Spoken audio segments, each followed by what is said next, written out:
നമസ്തേ. കേരള സർവകലാശാലയെ കലാപഭൂമിയാക്കി SFIയും DYFIയും. വൈസ് ചാൻസലർ ഡോക്ടർ മോഹനൻ കുന്നുമലിനെ സർവകലാശാല ആസ്ഥാനത്തേക്ക് പ്രവേശിപ്പിക്കാതിരിക്കാനാണ് സർവ്വസന്നാഹങ്ങളുമായി ഇരുകൂട്ടരും എത്തിയത്. പതിവ് പോലെ പോലീസ് പ്രവർത്തകർക്ക് നേരെ ബലം പ്രയോഗിക്കാതെ നിഷ്ക്രിയരായി നിന്നു. പിന്നീട് കനത്ത സുരക്ഷാ വലയത്തിലുള്ള രാജ്ഭവനിലേക്ക് നടത്തിയ പ്രകടനവും സംഘർഷഭരിതമായി. ബാരിക്കേഡുകൾ മറിച്ചിട്ട് അതിക്രമം കാട്ടിയിട്ടും പ്രവർത്തകരെ പിരിച്ചയക്കാതെ പോലീസ് മൂകസാക്ഷിയായി നിന്നു. പോലീസിൻ്റെ ലാത്തി ഒരിക്കൽ പോലും ഉയർന്നില്ല. അത്രമാത്രം കരുതലാണ് അഴിഞ്ഞാടിയവർക്ക് ഏകിയത്. മുമ്പെങ്ങുമില്ലാത്ത വിധം കണ്ണീർവാതകം പ്രയോഗിക്കുമെന്ന മുന്നറിയിപ്പ് പോലും പോലീസ് നൽകി. സസ്പെൻഷനിലായ മുൻ രജിസ്ട്രാർ KS അനിൽകുമാർ സർവകലാശാലയിലെ ഓഫീസിൽ എത്തി. പുതിയ രജിസ്ട്രാറായി ഡോക്ടർ മിനി കാപ്പനെ നിയമിച്ചിട്ടും അതൊന്നും വകവയ്ക്കാതെയായിരുന്നു ചികിത്സയ്ക്കായി അവധിയിൽ പോയ അനിൽകുമാറിൻ്റെ തിരിച്ചുവരവ്. സർവകലാശാല ചട്ടങ്ങളെല്ലാം കാറ്റിൽ പറത്തി മുൻ രജിസ്ട്രാറും ഇടത് സിൻഡിക്കേറ്റ് അംഗങ്ങളും SFIയും സമാന്തര ഭരണ സംവിധാനമായി മാറുകയല്ലേ. കേരള സർവകലാശാലയെ കലാപഭൂമിയാക്കുന്നവരുടെ അജണ്ട എന്താണ്? ഈ വിഷയമാണ് ഇന്ന് ജനം ഡിബേറ്റ് പരിശോധിക്കുന്നത്. കാലിക്കറ്റ് യൂണിവേഴ്സിറ്റി മുൻ vice chancellor doctor M Abdul Salam, Kerala സർവകലാശാല മുൻ സിൻഡിക്കേറ്റ് അംഗവും സേവ് യൂണിവേഴ്സിറ്റി ക്യാമ്പയിൻ കമ്മിറ്റി ചെയർമാനുമായ RS ശശികുമാർ, കേരള സർവകലാശാല സിൻഡിക്കേറ്റ് അംഗം PS ഗോപകുമാർ, സംവാദകൻ ശ്രീജിത്ത് പണിക്കർ എന്നിവർ ചേരുന്നു. എല്ലാ അതിഥികളെയും ഈ സംവാദത്തിലേക്ക് സ്നേഹാദരങ്ങളോടെ സ്വാഗതം ചെയ്യുന്നു. ഒപ്പം പ്രേക്ഷകരെയും. ഞാൻ ഈ സംവാദം RS ശശികുമാറിൽ നിന്ന് ആരംഭിക്കുകയാണ്. കേരള സർവകലാശാല VC സസ്പെൻഡ് ചെയ്ത രജിസ്ട്രാർ KS അനിൽകുമാർ ഇന്നും ഓഫീസിലെത്തി. SFIയുടെയും ഇടത് സിൻഡിക്കേറ്റ് അംഗങ്ങളുടെയും പരിരക്ഷയിൽ. ഇദ്ദേഹത്തിൻ്റെ സസ്പെൻഷൻ ഹൈക്കോടതി സ്റ്റേ ചെയ്തിട്ടില്ല. പക്ഷേ നിയമനാധികാരിയായ സിൻഡിക്കേറ്റ്, അതും ഇടതംഗങ്ങൾ മാത്രം പങ്കെടുത്ത സിൻഡിക്കേറ്റ് യോഗം സസ്പെൻഷൻ റദ്ദാക്കിയതോടെ ഹൈക്കോടതിയിൽ ഇദ്ദേഹം സമർപ്പിച്ച ഹർജി പിൻവലിക്കാൻ കോടതി അനുവദിച്ചു. സസ്പെൻഷനിൽ ബന്ധപ്പെട്ട അതോറിറ്റി തീരുമാനമെടുക്കട്ടെ എന്ന കോടതി നിർദ്ദേശത്തെ തെറ്റായി വ്യാഖ്യാനിച്ച് അനിൽകുമാറിന് രജിസ്ട്രാറായി തുടരാം എന്നാക്കി. തുടർന്ന് ഭരണഘടന നൽകി സ്വീകരിച്ചാണ് ഇടത് സിൻഡിക്കേറ്റ് അംഗങ്ങൾ ആനയിച്ച് അകത്ത് കൊണ്ടുപോയി ഇരുത്തിയത്. ഇടത് സിൻഡിക്കേറ്റ് അംഗങ്ങൾക്കും SFIക്കും തലയിൽ ചുവപ്പ് രാഷ്ട്രീയം മാത്രമാണ്. അവരുടെ പിണിയാളായി നിൽക്കേണ്ട ഒരാളാണോ ഈ രജിസ്ട്രാർ? ശ്രീ RS ശശികുമാർ. ശരിയും തെറ്റും CPM പ്രതിനിധികൾക്കോ രജിസ്ട്രാർക്കോ സിൻഡിക്കേറ്റ് അംഗങ്ങൾക്കോ സാക്ഷാൽ ഗവർണനോ അറിയില്ലാത്തതുകൊണ്ടല്ല.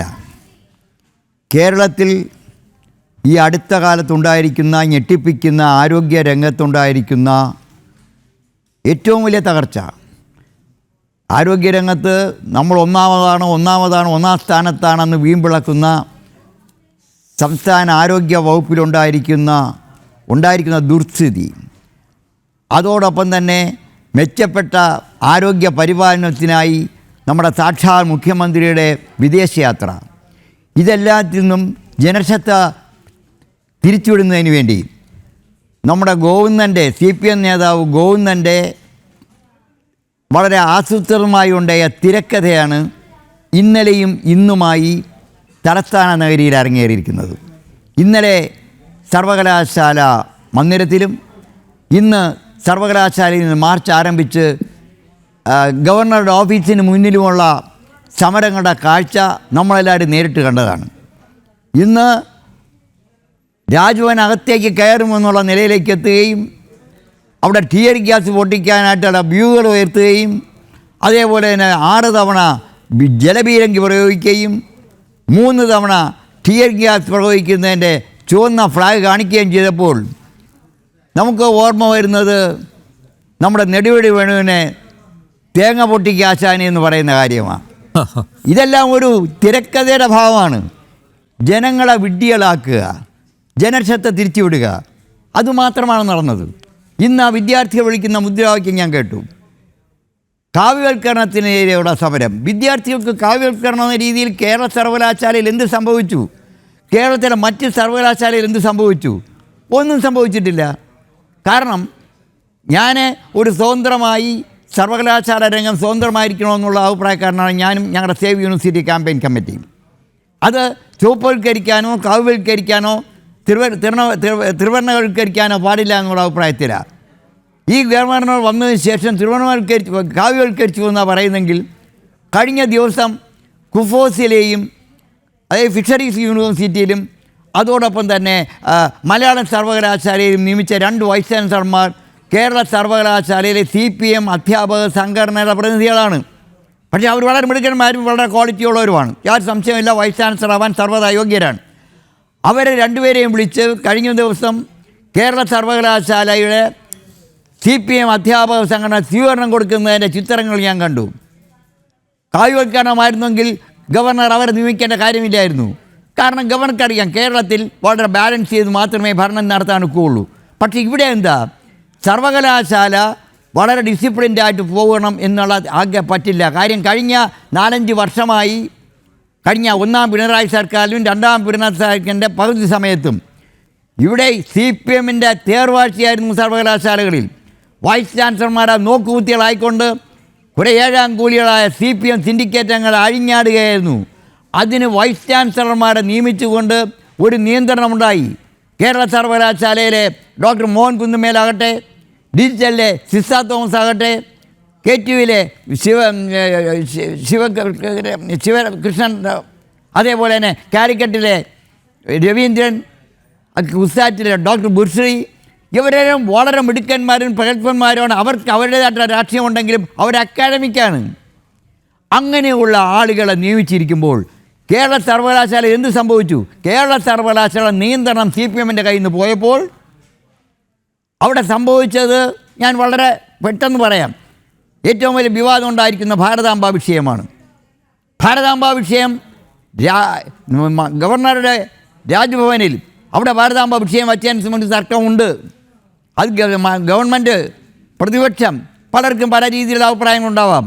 പക്ഷേ ഭാരതാംബയെ നമ്മുടെ യൂണിവേഴ്സിറ്റി സെനറ്റ് ഹാളിൽ ഒരു പ്രൈവറ്റ് ചാരിറ്റബിൾ സൊസൈറ്റി പത്മനാഭ സമിതി അവരവിടുത്തെ സ്റ്റേജിൽ വെച്ചപ്പോൾ അതിൻ്റെ പേരിൽ ഹാളിൻ്റെ സാങ്ഷൻ കൊടുത്തത് റദ്ദാക്കാൻ ഈ രജിസ്ട്രാർക്ക് എന്ത് അധികാരമാണ്?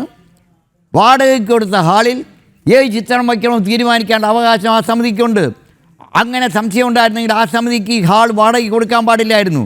80,000 രൂപ വാടകയും സർവീസ് ചാർജും വാങ്ങിച്ചതിന് ശേഷം നമ്മുടെ ഈ കേരളത്തിൻ്റെ പ്രഥമ പൗരൻ അവിടെ ഹാളിൽ എത്തുമ്പോഴത്തേക്കും രജിസ്ട്രാർ റദ്ദാക്കിക്കൊണ്ടുള്ള ഉത്തരവിറക്കുകയാണ്. ഗവർണറുടെ സബോർഡിനേറ്റാണ് രജിസ്ട്രാർ. വൈസ് ചാൻസലർ അറിഞ്ഞിട്ടില്ല. വൈസ് ചാൻസലർ ഗവർണറെ അപമാനിച്ചു, ആ അനാദരവ് കാട്ടിയെന്നുള്ള പേരിൽ സസ്പെൻഡ് ചെയ്തതിൽ തെറ്റുണ്ടോ ശരിയുണ്ടോ എന്ന കാര്യം ഞാൻ പറയേണ്ട കാര്യമില്ല, കോടതി പറഞ്ഞു.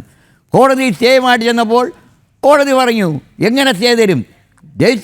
രജിസ്ട്രാറെ സസ്പെൻഡ് ചെയ്യാനുള്ള അധികാരം യൂണിവേഴ്സിറ്റി ആക്ട് അനുസരിച്ച് വൈസ് ചാൻസലർ നിക്ഷിപ്തമാണ്. അത് അടുത്ത സിൻഡിക്കേറ്റ് റിപ്പോർട്ട് ചെയ്താൽ മതി, റാറ്റിഫൈ ചെയ്യണമെന്നുള്ളതല്ല, റിപ്പോർട്ടിംഗ് ടു സിൻഡിക്കേറ്റ്. അതനുസരിച്ച് തീരുമാനമെടുത്തപ്പോൾ ഈ ഫയലുമായിട്ട് മടങ്ങിപ്പോയി. അടുത്ത ദിവസം സിൻഡിക്കേറ്റിൻ്റെയും വൈസ് ചാൻസലറുടെയും വ്യത്യസ്തങ്ങളായ അഭിപ്രായമുള്ളതുകൊണ്ട് വ്യത്യസ്തങ്ങളായ കൗണ്ടർ അഫിഡവിറ്റ് കൊടുക്കാൻ കോടതി നിർദ്ദേശിച്ചു. അതനുസരിച്ച് സിസ തോമസിനെ സർവകലാശാല ചാർജായിരുന്നു. സിൻഡിക്കേറ്റ് വിളിച്ചു കൂട്ടിയപ്പോൾ ആ സിൻഡിക്കേറ്റ് യോഗത്തിൽ കൗണ്ടർ അഫിഡവിറ്റിനെ കുറിച്ച് ചർച്ച ചെയ്യാനല്ല സമയം, രജിസ്ട്രാറെ തിരിച്ചെടുക്കാൻ തീരുമാനിച്ചപ്പോൾ സിസ തോമസ് യോഗം പിരിച്ചുവിട്ടു. യോഗം പിരിച്ചുവിട്ടതിന് ശേഷം ഇവർ കുറേ സഹക്കന്മാരായിട്ടുള്ള CPM ഒത്തുചേർന്ന് അതിലൊരാളെ വൈസ് ചാൻസലർ ആയിക്കൊണ്ട് തീരുമാനമെടുത്തു ഇദ്ദേഹത്തെ റീഇൻസ്റ്റേറ്റ് ചെയ്യാൻ. അത് എവിടത്തെ രജിസ്ട്രാറായി നിയമിക്കും. രജിസ്ട്രാർ അത് എവിടത്തെ നിയമമാണ്? ആർക്കും അറിയില്ലാത്തതുകൊണ്ടാണോ? അങ്ങനെ ഒരാളിനെ ക്യാമ്പസിൽ കയറ്റരുതെന്ന് ഡോക്ടർ മോഹൻ കുന്നുമേൽ പറഞ്ഞാൽ അതിലെന്താ തെറ്റ്? പക്ഷേ ഇന്ന് സംഭവിച്ചതെന്താ? അവിടെ കയറ്റരുതെന്നും അല്ല സാർ, അതിലൊരു തെറ്റിദ്ധരിപ്പിക്കൽ നടന്നു. അതായത് അതാണ് ഞാൻ നേരത്തെ ചൂണ്ടിക്കാണിച്ചത്. അതായത് മാധ്യമങ്ങൾ റിപ്പോർട്ട് ചെയ്തതും അങ്ങനെയാണ്. അതായത് ഇദ്ദേഹം ഇടത് സിൻഡിക്കേറ്റ് അംഗങ്ങൾ യോഗം ചേർന്ന് ഇദ്ദേഹത്തിൻ്റെ സസ്പെൻഷൻ പിൻവലിച്ചല്ലോ. അപ്പോൾ അതുകൊണ്ട് ഹൈക്കോടതിയിലെ ഹർജി പിൻവലിച്ചു. അതിനെ ഇവർ വ്യാഖ്യാനിച്ചത് അതായത് KS അനിൽകുമാറിന് രജിസ്ട്രാറായി തുടരാം എന്നാണ് മാധ്യമങ്ങൾ റിപ്പോർട്ട് ചെയ്തത്. ഞങ്ങൾ ഒഴിച്ചുള്ള മാധ്യമങ്ങൾ റിപ്പോർട്ട് ചെയ്തതും അങ്ങനെയാണ്. അത് കാര്യം എന്താ പറയുക, വാസ്തവത്തിൽ എനിക്കും ആ ജഡ്ജ്മെൻറ്റ് വായിച്ചപ്പോൾ അവരെ മാധ്യമങ്ങളെ ഞാൻ കുറ്റം പറയുന്നില്ല. ജഡ്ജ്മെൻറ്റ് ആദ്യം അവിടുത്തെ കോടതിയുടെ നടപടിക്രമങ്ങൾ കേൾക്കുമ്പോൾ ആദ്യം അങ്ങനെ തോന്നും. കോടതി പറഞ്ഞ നിങ്ങൾക്ക് കേസില്ല, കേസ് പിൻവലിക്കുന്നു. അപ്പോൾ വൈസ് ചാൻസലറുടെ സീനിയർ അഡ്വക്കേറ്റായിട്ട് എൻഗേജ് ചെയ്യുന്ന യൂണിവേഴ്സിറ്റി സ്റ്റാൻഡിംഗ് കൗൺസിലിനെല്ലാം സീനിയർ അഡ്വക്കേറ്റ് ജോർജ് പൂന്തോട്ടത്തെ ആയിരുന്നു. അദ്ദേഹം ഈ സിൻഡിക്കേറ്റ് തീരുമാനം അനധികൃതമാണെന്ന് കോടതി അറിയിച്ചപ്പോൾ കോടതി വളരെ വ്യക്തമായിട്ട് പറഞ്ഞു, അങ്ങനെ ഒരു കേസ് കോടതിയുടെ മുമ്പിലില്ല. കേസെന്ന് പറയുന്നത് അനുകുമാറിന് സസ്പെൻഷനെ സംബന്ധിച്ചുള്ള കേസാണ്. അദ്ദേഹം പിൻവലിക്കുമ്പോൾ ഞാൻ പിൻവലിക്കാനുള്ള പെർമിഷൻ നൽകുന്നു. പക്ഷേ അതിന് അനർഹമായ രീതിയിലാണ്, അനധികൃതമായ രീതിയിലാണ് ആ സസ്പെൻഷൻ പിൻവലിച്ചെങ്കിൽ കോമ്പിറ്റൻ്റ് അതോറിറ്റി അപ്രോച്ച് ചെയ്തോളാനാണ് കോടതിയുടെ നിർദ്ദേശം. ആ കോമ്പിറ്റൻ്റ് അതോറിറ്റി അപ്രോച്ച് ചെയ്യാനുള്ള തീരുമാനം അപ്പോൾ മാധ്യമങ്ങൾക്ക് പലർക്കും മനസ്സിലായില്ലായിരുന്നു. അപ്പോൾ അതിൻ്റെ അർത്ഥം എന്താ? അതിൽ ആദ്യ തീരുമാനം എടുക്കേണ്ട വൈസ് ചാൻസലറും അത് കഴിഞ്ഞാൽ തീരുമാനം എടുക്കേണ്ട ചാൻസലറുമാണ്. ആദ്യപടി എന്ന നിലയിൽ വൈസ് ചാൻസലർ സിസാ തോമസ് തന്നെ നോട്ടീസ് കൊടുത്തു, ക്യാമ്പസിൽ കയറി പോകരുത്. രണ്ടാമത് വൈസ് ചാൻസലർ മോഹൻ കുന്നുമേ ചാർജ് അദ്ദേഹം വന്ന് എത്തിക്കഴിഞ്ഞപ്പോൾ അദ്ദേഹം നിർദ്ദേശം കൊടുത്തു, ആ ഹാളിൽ അനധികൃതമായിട്ട് ആരെയും പ്രവേശിപ്പിക്കരുത്. പക്ഷേ ഇന്ന് സംഭവിച്ചത് എന്താ? വൈസ് ചാൻസലറുടെ ഉത്തരവിനൊക്കെ പുല്ലുവിലയെ കണക്കാക്കിക്കൊണ്ട് കുറേ സഹാക്കളായ സിൻഡിക്കേറ്റ് അംഗങ്ങളും അവിടെയുള്ള ഒരു പറ്റം ജീവനക്കാരും ഇദ്ദേഹത്തെ ആനയിച്ചു കൊണ്ടുവന്ന് അദ്ദേഹത്തിൻ്റെ മുറിയിൽ കൊണ്ടിരുത്തുമ്പോൾ ഇവിടെ ഈ രാജ്യത്ത് നിയമവ്യവസ്ഥ വേണ്ടേ? ആ രാജ്യത്തെ നിയമവ്യവസ്ഥയെ മുഴുവൻ ഇന്നിവിടെ വെല്ലുവിളിച്ചിരിക്കുകയാണ്. തലസ്ഥാനത്തുള്ള മാതൃ സർവകലാശാലയിൽ നമ്മുടെ ലക്ഷക്കണക്കിന് കുട്ടികളുടെ പ്രശ്നങ്ങളവിടെ കൈകാര്യം ചെയ്യേണ്ട ഓഫീസിൽ അനധികൃതമായി പുറത്താക്കപ്പെട്ടവരുടെ രക്ഷായിരിക്കുന്നു. ഇന്നലെ വിദ്യാർത്ഥികളെന്ന് പറയുന്ന കുറേ റൗഡികൾ നടത്തിയ താണ്ഡവ നൃത്തം സർവകലാശാലയുടെ പരീക്ഷാഭാഗത്തിലെ ജീവനക്കാർ എന്നെയും വിളിച്ച് പറഞ്ഞു, സാർ ഇവിടുത്തെ റെക്കോർഡുകൾ നശിപ്പിക്കാൻ സാധ്യതയുണ്ട്. യൂണിവേഴ്സിറ്റിക്കടുത്ത് അഴിഞ്ഞാടുകയായിരുന്നു. ഇത് ഇന്ന് വരെ ഇതുണ്ടോ? ഇതൊരു വെള്ളരിക്ക പട്ടണമാണോ? ഇതിനെല്ലാം തന്നെ മുഖ്യമന്ത്രിയുടെയും ഗവൺമെൻറ്റിൻ്റെയും അവരുടെ പാർട്ടിയുടെയും സപ്പോർട്ടുണ്ട്. അതുകൊണ്ട് എന്തും ചെയ്യാം, സർവകലാശാലയിലും രാജ്യത്തും എന്തും ചെയ്യാം എന്നുള്ള നില വന്നു കഴിഞ്ഞാൽ ഇതിനെതിരെ ശക്തമായ നടപടി ഗവർണറുടെ ഭാഗത്ത് നിന്നുള്ള ചാൻസലർ അദ്ദേഹത്തിന് ഉത്തരവാദിത്വം ഉണ്ട്. അദ്ദേഹത്തിന് യൂണിവേഴ്സിറ്റിയിൽ സംരക്ഷണം കൊടുക്കേണ്ട ബാധ്യതയുണ്ട്. പോലീസിന് സംരക്ഷണം കൊടുക്കാൻ കഴിഞ്ഞില്ലെങ്കിൽ സംസ്ഥാന ഗവൺമെൻറ്, സംസ്ഥാന പോലീസ് ഗവൺമെൻറ് തടവറയിലായതുകൊണ്ട് അവിടുത്തെ ഉദ്യോഗസ്ഥന്മാർക്ക് ഒന്നും ചെയ്യാൻ കഴിയാത്തതുകൊണ്ട് വേണ്ടി വന്നാൽ CRPFനെ എങ്കിലും യൂണിവേഴ്സിറ്റി പ്രൊട്ടക്ട് നിർത്തിയില്ലെങ്കിൽ സർവകലാശാലയുടെ പ്രവർത്തനം മുന്നോട്ട് കൊണ്ടുപോകാൻ ബുദ്ധിമുട്ടുണ്ടാകുമെന്നാണ് ഞാൻ വിശ്വസിക്കുന്നത്. ഓക്കെ, ശ്രീ ഗോപകുമാർ, ഇന്ന് ഡോക്ടർ മോഹനൻ കുന്നുമ്മൽ സർവകലാശാല ആസ്ഥാനത്ത് എത്തും എന്നായിരുന്നു SFI DYFI പ്രവർത്തകർ കരുതിയത്. പക്ഷേ അദ്ദേഹം തിരുവനന്തപുരത്ത് തന്നെയില്ല. സ്വാഭാവികമായും അദ്ദേഹത്തെ ശാരീരികമായി ആക്രമിക്കുക ആയിരുന്നു അവരുടെ ഉദ്ദേശം. അതിനുള്ള ഒരുക്കത്തോടെയാണ് വന്നത്. പക്ഷേ അത് പൊളിഞ്ഞു. വൈസ് ചാൻസലറെ കിട്ടാത്തതുകൊണ്ട് നേരെ ചാൻസലറായ ഗവർണറുടെ രാജ്ഭവനിലേക്ക് വെച്ചുപിടിച്ചു. നോക്കൂ, ഇന്നും ഈ സസ്പെൻഷനിലുള്ള രജിസ്ട്രാർക്ക് ഫയലുകൾ കൈമാറുന്നുണ്ട്. വൈസ് ചാൻസലർ അത് അറിഞ്ഞു, അത് വിലക്കിയിട്ടുണ്ട്. പക്ഷേ എങ്കിലും കേരള സർവകലാശാലയിലെ ഇടത് അനുഭാവികളായിട്ടുള്ള ജീവനക്കാർ ഫയൽ കൈമാറുന്നു. ഈ ഫയലാവട്ടെ അല്ലാത്ത ഫയലുകളാവട്ടെ എല്ലാം കൈമാറുന്നുണ്ട്. മൊത്തത്തിൽ നമ്മളൊക്കെ സംശയിക്കുന്നത് പോലെ കേരള സർവകലാശാല ഭരണം അത് അട്ടിമറിച്ച് സമാന്തര സംവിധാനം കൊണ്ടുവരാനുള്ള ഒരു ഗൂഢനീക്കമാണോ നടക്കുന്നത്? തീർച്ചയായിട്ടും കേരളത്തിലെ ഇപ്പോൾ സർവകലാശാലകൾ കേന്ദ്രീകരിച്ച് നടക്കുന്ന സമരം SFI ആണ് അല്ലെങ്കിൽ DYFI ആണ് സമരമുഖത്തുള്ളതെങ്കിലും സാക്ഷാൽ CPM നേരിട്ട് ആവിഷ്കരിച്ചിരിക്കുന്ന ഒരു സമരമാണ് എന്ന് നമുക്ക് വ്യക്തമായി. അതെങ്ങനെ വ്യക്തമായി എന്നാണെങ്കിൽ കഴിഞ്ഞ ദിവസം SFIയുടെ സമരം നടക്കുന്ന സമയത്ത് യൂണിവേഴ്സിറ്റിയുടെ മുമ്പിലേക്ക് CPMന്റെ സംസ്ഥാന സെക്രട്ടറി നേരിട്ട് വരിക, അത് കേരളത്തിലെ ഈ ഒരു പുതിയ അനുഭവമാണ്. നമ്മൾ പല വിദ്യാർത്ഥി സംഘടനകളും വിദ്യാഭ്യാസ മേഖലയിലെ പ്രശ്നങ്ങൾ ഉന്നയിച്ചുകൊണ്ട് സമരം ചെയ്യാറുണ്ട്. അപ്പൊ ആ സമരമുഖത്തേക്ക് രാഷ്ട്രീയ പാർട്ടിയുടെ, പ്രത്യേകിച്ച് കേരളം ഭരിക്കുന്ന വളരെ ഉത്തരവാദിത്വമുള്ള സംസ്ഥാന സർക്കാരിനെ നിയന്ത്രിക്കുന്ന രാഷ്ട്രീയ പാർട്ടിയുടെ സമുന്നതനായ സെക്രട്ടറി നേരിട്ട് ആ വിദ്യാർത്ഥികളുടെ ഇടയിലേക്ക് വന്നിട്ട് നിങ്ങൾ ധൈര്യമായിട്ട് ഈ സർവകലാശാലയ്ക്കെതിരെ അക്രമമാർഗത്തിലൂടെയുള്ള സമരം ചെയ്യൂ എന്ന് കൽപ്പിക്കുകയാണ്. അതെന്ത് സന്ദേശമാണ്? അത് കേട്ടിട്ട് അതിൽ നിന്ന് പ്രചോദനരായിട്ട് വിദ്യാർത്ഥികള് സർവകലാശാലയിൽ നേരത്തെ പറഞ്ഞതുപോലെ നമ്മുടെ കേരളത്തിലെ സർവകലാശാലകളുടെ മുത്തശ്ശി മദർ യൂണിവേഴ്സിറ്റി എന്നാണ് പറയുന്നത്. ആ തരത്തിൽ പാരമ്പര്യമുള്ള ഏതാണ്ട് നൂറാണ്ട് പിന്നിടാൻ പോകുന്ന ഈ സർവകലാശാലയുടെ പ്രധാന കവാടം ചവിട്ടിപ്പൊളിച്ചകത്ത് കയറുകയാണ്. അതിന്റെ ഗ്രില്ല് തുറന്നകത്ത് പോകുന്നു. പല ഭാഗത്തു നിന്നും കുട്ടികൾ അതിക്രമിച്ച് കയറുകയാണ്. കുട്ടികളെന്ന് ഞാൻ പറയുന്നെങ്കിലും അവർ അക്രമികളാണ്. അപ്പൊ ഈ അക്രമികള് അതിനുള്ളിലേക്ക് കടക്കാൻ പോകുന്ന സമയത്ത് സർവകലാശാലയ്ക്ക് സുരക്ഷ ഒരുക്കാൻ നിയോഗിക്കപ്പെട്ടിട്ടുള്ള പോലീസുകാർ അവരെ പിന്തിരിപ്പിക്കാനാണ് ശ്രമിക്കുന്നത്. അവിടെ പ്രതിരോധം സൃഷ്ടിച്ചുകൊണ്ട് ആ സർവകലാശാലയെ സംരക്ഷിക്കേണ്ട, സുരക്ഷ ഒരുക്കേണ്ട പോലീസുകാരെ സമരക്കാരായ കുട്ടികളെ അല്ലെങ്കിൽ അക്രമികള് കൈപിടിച്ച് മുകളിലേക്ക് ഉയർത്തുകയാണ്. സർവകലാശാലയുടെ ഏറ്റവും പ്രധാനപ്പെട്ട ഓഫീസുകളിലേക്ക്, പ്രത്യേകിച്ച് വൈസ് ചാൻസലറുടെ ചേംബർ, രജിസ്ട്രാറുടെ ഓഫീസ്, പ്ലാനിംഗ് ഡയറക്ടർ ഓഫീസ്, ഇത്തരത്തിൽ വളരെ 3 ലെയർ സുരക്ഷാ സംവിധാനം ഏർപ്പെടുത്തിയിട്ടുള്ള സർവകലാശാലയുടെ പ്രധാന ഭാഗങ്ങളിലേക്ക് അക്രമികള് അതിക്രമിച്ച് കയറുകയാണ്. അവർക്ക് എല്ലാവിധ ഒത്താശയും ഒരുക്കി അവരെ കൈപിടിച്ചുയർത്തുന്ന ഒരു നിലയിലേക്ക് കേരളത്തിന്റെ പോലീസ് മാറി. അപ്പൊ കേരളത്തിലെ സർവകലാശാലയ്ക്ക് സുരക്ഷ ഒരുക്കേണ്ട പോലീസ് അവിടെ പരാജയപ്പെട്ടു. സർവകലാശാലയിൽ തനതായിട്ടുള്ള സുരക്ഷാ സംവിധാനമുണ്ട്, സെക്യൂരിറ്റി വിഭാഗമുണ്ട്. അവർ താരതമ്യേന പോലീസിനെ പോലെ അത്ര വലിയൊരു ഫോഴ്സ് അല്ല. അവരാദ്യമേ പരാജയപ്പെട്ടു. അവരെ കൊണ്ട് കഴിയാത്തത് കൊണ്ടാണ് പുറമേ നിന്നുള്ള സംസ്ഥാനത്തിന്റെ പോലീസിനെ കൊണ്ടുവന്നത്. അപ്പോ പോലീസിന്റെ സാന്നിധ്യത്തിൽ SFIക്കാർ നടത്തുന്ന സമരത്തിൽ CPM സെക്രട്ടറി വന്ന് നിങ്ങൾ സമരമായിട്ട് മുന്നോട്ട് പൊക്കോളൂ എന്ന് പറയുമ്പോൾ അത് വിദ്യാർത്ഥികൾക്ക് പ്രേരണയാകുന്നത് പോലെ തന്നെ ഈ പറയുന്ന പോലീസിനും ആഭ്യന്തര വകുപ്പിനുമുള്ള സന്ദേശം കൂടിയാണ്. ഞങ്ങൾ ഈ സർവകലാശാല തകർക്കും, ഈ സർവകലാശാലയെ ഇല്ലാതാക്കാൻ കച്ചകെട്ടി ഇറങ്ങിയിരിക്കുകയാണ്, അതുകൊണ്ട് നിങ്ങൾ കാഴ്ചക്കാരായിട്ട് നിന്നാ മതി എന്നുള്ള ഒരു സന്ദേശമാണ് അവിടെ കൊടുത്തത്. അതുകൊണ്ടാണ് അവർ അതനുസരിച്ച് ആക്ട് ചെയ്തത്. ഇവിടെ ബഹുമാനപ്പെട്ട ശശികുമാർ സാർ ഒരു കാര്യം പറഞ്ഞു, ഈ സമരത്തിന്റെ ഉദ്ദേശത്തെ കുറിച്ച് അദ്ദേഹം പറഞ്ഞു. ഇപ്പോ ഈ സർക്കാർ പൊതുമണ്ഡലത്തിലെ പ്രത്യേകിച്ച് ആരോഗ്യ വകുപ്പിന്റെ അടക്കം വീഴ്ച, സർക്കാർ കെട്ടിടങ്ങൾ, ആശുപത്രികൾ തകർന്നു വീണ ആളുകൾ മരിക്കുന്നു, പാവങ്ങൾ മരിക്കുന്ന, സമ്പൂർണ്ണമായിട്ട് പരാജയപ്പെട്ട് നിൽക്കുന്ന ഒരു സന്ദർഭത്തിൽ അതിൽ നിന്ന് ശ്രദ്ധ തിരിക്കുക എന്നുള്ളതാണ്. ഏറെക്കുറെ അത് വേണമെങ്കിൽ വിജയിച്ചു എന്ന് തന്നെ പറയാം. കാരണം കഴിഞ്ഞ ഏതാനും ദിവസങ്ങളായിട്ട് ഇന്നലെയും ഇന്നും ഒക്കെ കേരളത്തിന്റെ പൊതുശ്രദ്ധ അല്ലെങ്കിൽ പൊതുമണ്ഡലത്തിന്റെയും മാധ്യമങ്ങളുടെയും ശ്രദ്ധ എന്ന് പറയുന്നത് സർവകലാശാലകളാണ്. അപ്പൊ അതിൽ അവർ വിജയിച്ചു എന്ന് പറയാം. മറ്റൊരു ഗൂഢലക്ഷ്യം കൂടി ഇതിന്റെ പിന്നിലുണ്ട്. ഈ മുന്നണി അധികാരത്തിൽ വന്നതിന്റെ 4ാം വർഷം അല്ലെങ്കിൽ ഈ സർക്കാരിന് 4ാം വാർഷികം ആഘോഷിക്കുക അല്ലെങ്കിൽ കഴിഞ്ഞ സമയത്ത് 5ാം വർഷത്തിലേക്ക് കടക്കുന്ന സമയത്ത് അവർ പ്രധാനപ്പെട്ട ഒരു ബില്ല് പാസ്സാക്കി എടുത്തിട്ടുണ്ട്. സ്വകാര്യ സർവകലാശാലകൾ നമ്മുടെ സംസ്ഥാനത്ത് ആരംഭിക്കാനുള്ള ഒരു ബില്ല് പാസ്സാക്കി എടുത്തിട്ടുണ്ട്. ആ ബില്ല് ബഹുമാനപ്പെട്ട കേരള ഗവർണറുടെ പരിഗണനയിലിരിക്കുകയാണ്. ആ ബില്ല് നിയമമായി കഴിഞ്ഞാൽ കേരളത്തിന്റെ ഉന്നത വിദ്യാഭ്യാസ മേഖലയിലെ വലിയ കച്ചവടത്തിനുള്ള സാധ്യതയുണ്ട്.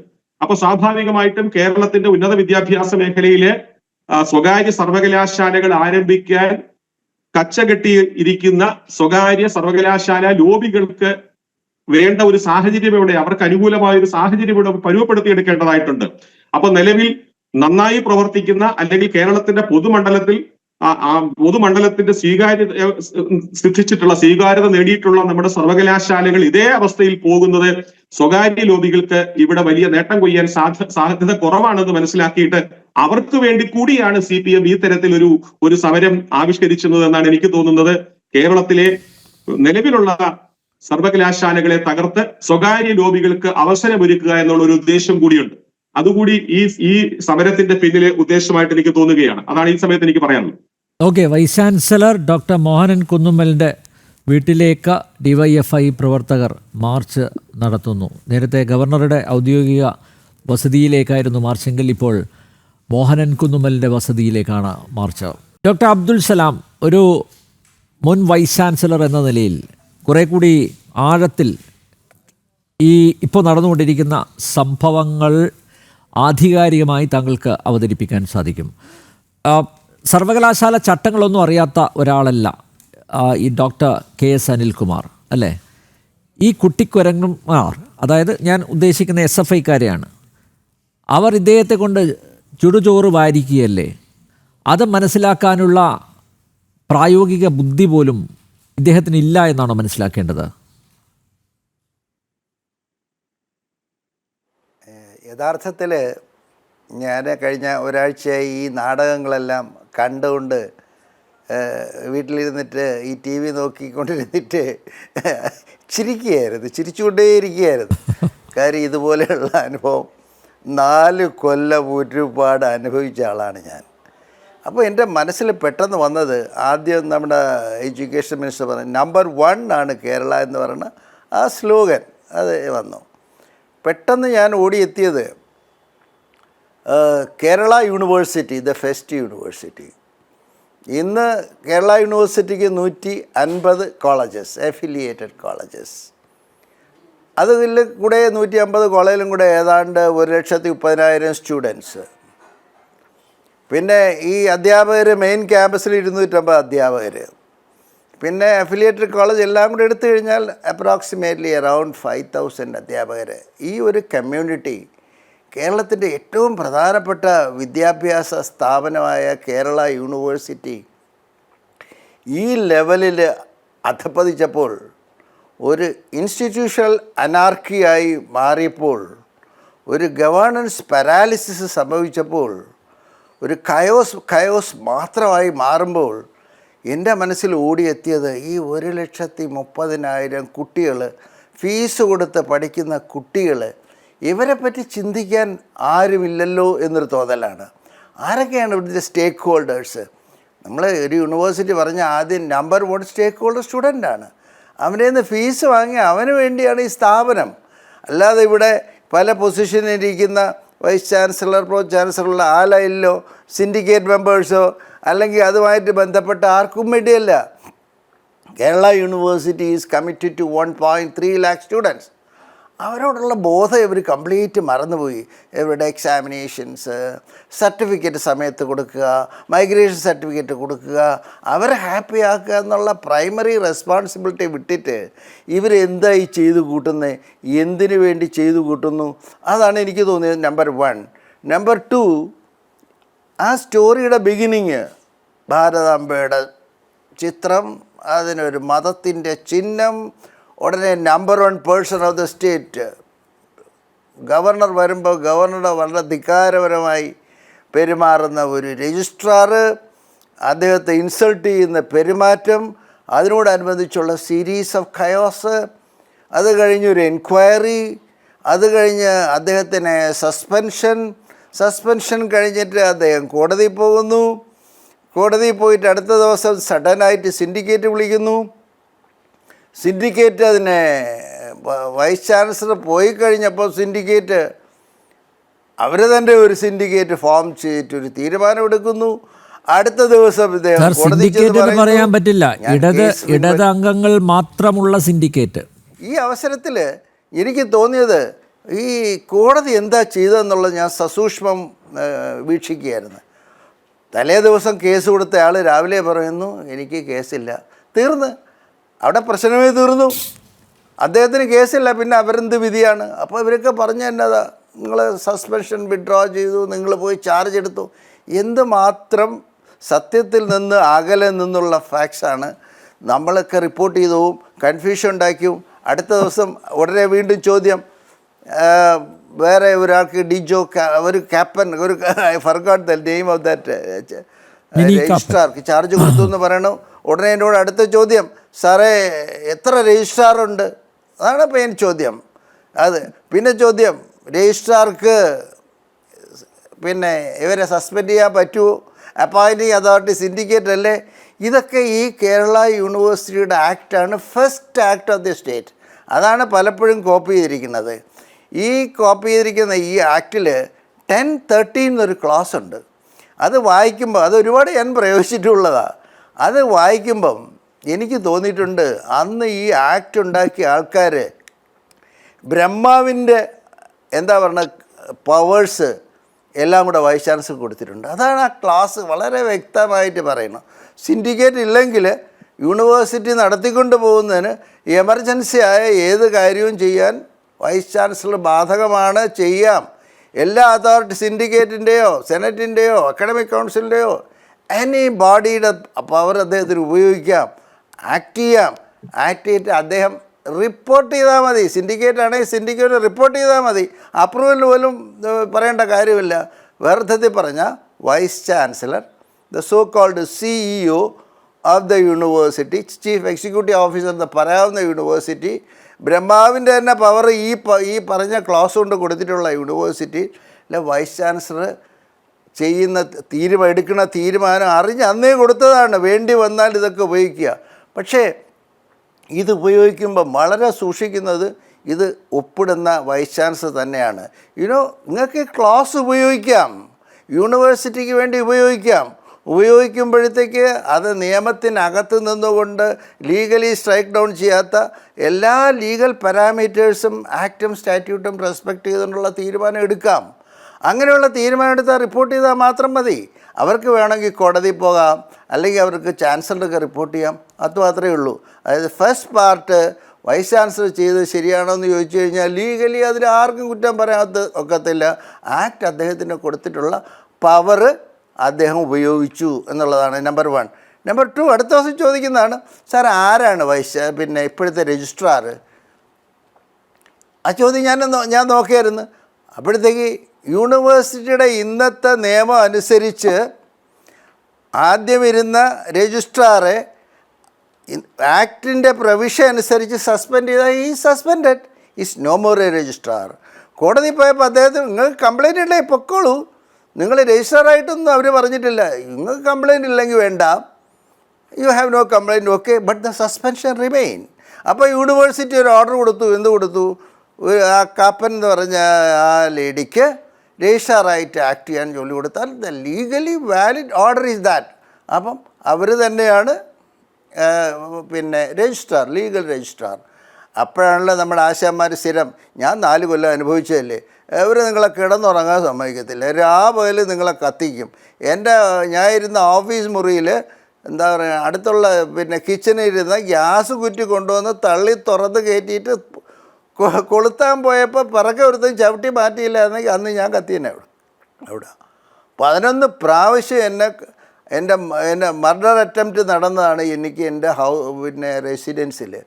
അപ്പോൾ ഇവർ നിങ്ങളെ ചുമ്മാ ഇരുത്തിയൊന്നുമില്ല, ദേ I will use all the force. അവർ ഭരണം കൂടെ ഉള്ളതുകൊണ്ട്, ഗവൺമെൻറ് സപ്പോർട്ട് ഉള്ളതുകൊണ്ട്, അവരുടെ പാർട്ടി വിങ്, യുവ wing, youth wing, student wing, women wing, സർവ്വ വിങ്ങും കൂടെ കയറി ഇവിടെ അടിച്ചു നിരത്തും. അപ്പോൾ ഞാൻ വീണ്ടും ഇങ്ങനെ ആലോചിക്കുകയായിരുന്നു, ഹൂ ഈസ് റെസ്പോൺസിബിൾ? ഈ ഫീസ് കൊടുത്ത ഈ കുട്ടികളോട് ഇത് ഇത്രയും നിഷ്കരുണമായിട്ട് പ്രവർത്തിക്കാൻ ആരാണ് റെസ്പോൺസിബിൾ? അപ്പോൾ കുട്ടിയെ മാറ്റി നിർത്തിയാൽ പിന്നെ എൻ്റെ സ്റ്റേക്ക് ഹോൾഡേഴ്സ് ആരാണ്? നമ്പർ 1 സ്റ്റേക്ക് ഹോൾഡർ അഫ്കോഴ്സ് ടീച്ചേഴ്സൊക്കെ ഉണ്ട്, ഇതിൽ കുറേ ഇന്നസെൻ്റാണ്. നമ്പർ 1 സ്റ്റേക്ക് ഹോൾഡറായിട്ട് ഞാൻ കാണുന്നത്, ഇതിനെ ഇത്ര വഷളാക്കിയത് കാണുന്നത് എൻ്റെ ഒബ്സർവേഷനിൽ ഗവൺമെൻറ് തന്നെയാണ്. ഗവൺമെൻറ് വിചാരിക്കുകയാണെങ്കിൽ വിത്തിൻ നോ ടൈം ഈ പറഞ്ഞ അവരുടെ പാർട്ടിക്കാരാണ്, അവർ എന്നെ എന്താ പറയണത് എൻകറേജ് ചെയ്ത് വിട്ടിട്ട് യു ഡൂ ദിസ് എന്ന് പറയുന്ന ആ പ്രവൃത്തി ചെയ്യുന്നവർ തന്നെയാണ് റെസ്പോൺസിബിൾ. എന്തിനവർ ചെയ്യുന്നു? അവർ ചെയ്യുന്നത് കേരളത്തിലെ 13 സ്റ്റേറ്റ് യൂണിവേഴ്സിറ്റീസ് ഉണ്ട്. സ്റ്റേറ്റ് യൂണിവേഴ്സിറ്റീസ് അതിലെ ആദ്യത്തെ യൂണിവേഴ്സിറ്റിയാണിത്. എന്തിനാണ് ഇവരുടെ സിൻഡിക്കേറ്റിൽ തന്നെ അയക്കുന്നത്? പൊളിറ്റിക്കലി ഓവർടോണുള്ള അവരുടെ നേതാക്കന്മാരെ തന്നെ സിൻഡിക്കേറ്റ് മെമ്പേഴ്സായിട്ട് അയക്കുന്നത്.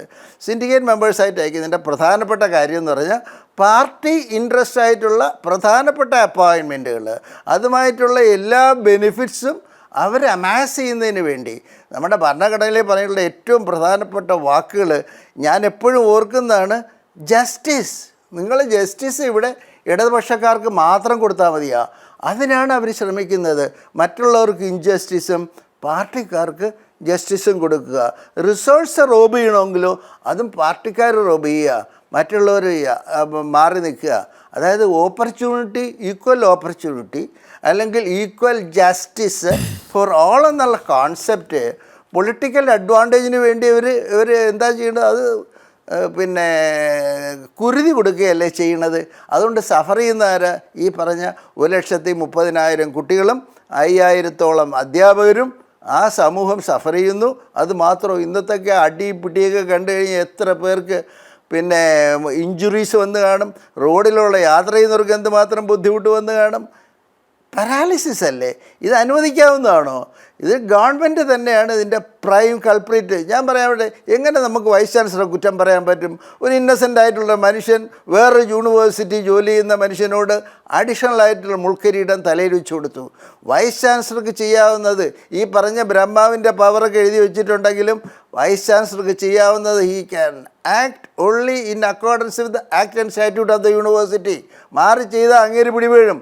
എന്തിനാണ് സിൻഡിക്കേറ്റ് കയറി ഇതൊക്കെ ചെയ്യണത്? ബലം ഉപയോഗിച്ച്, മസിൽ പവർ ഉപയോഗിച്ചിട്ട് അവർ പറയുന്ന പേപ്പറിൽ ഒപ്പിടിക്കുക. അതാണ് അവർ ചെയ്തത്.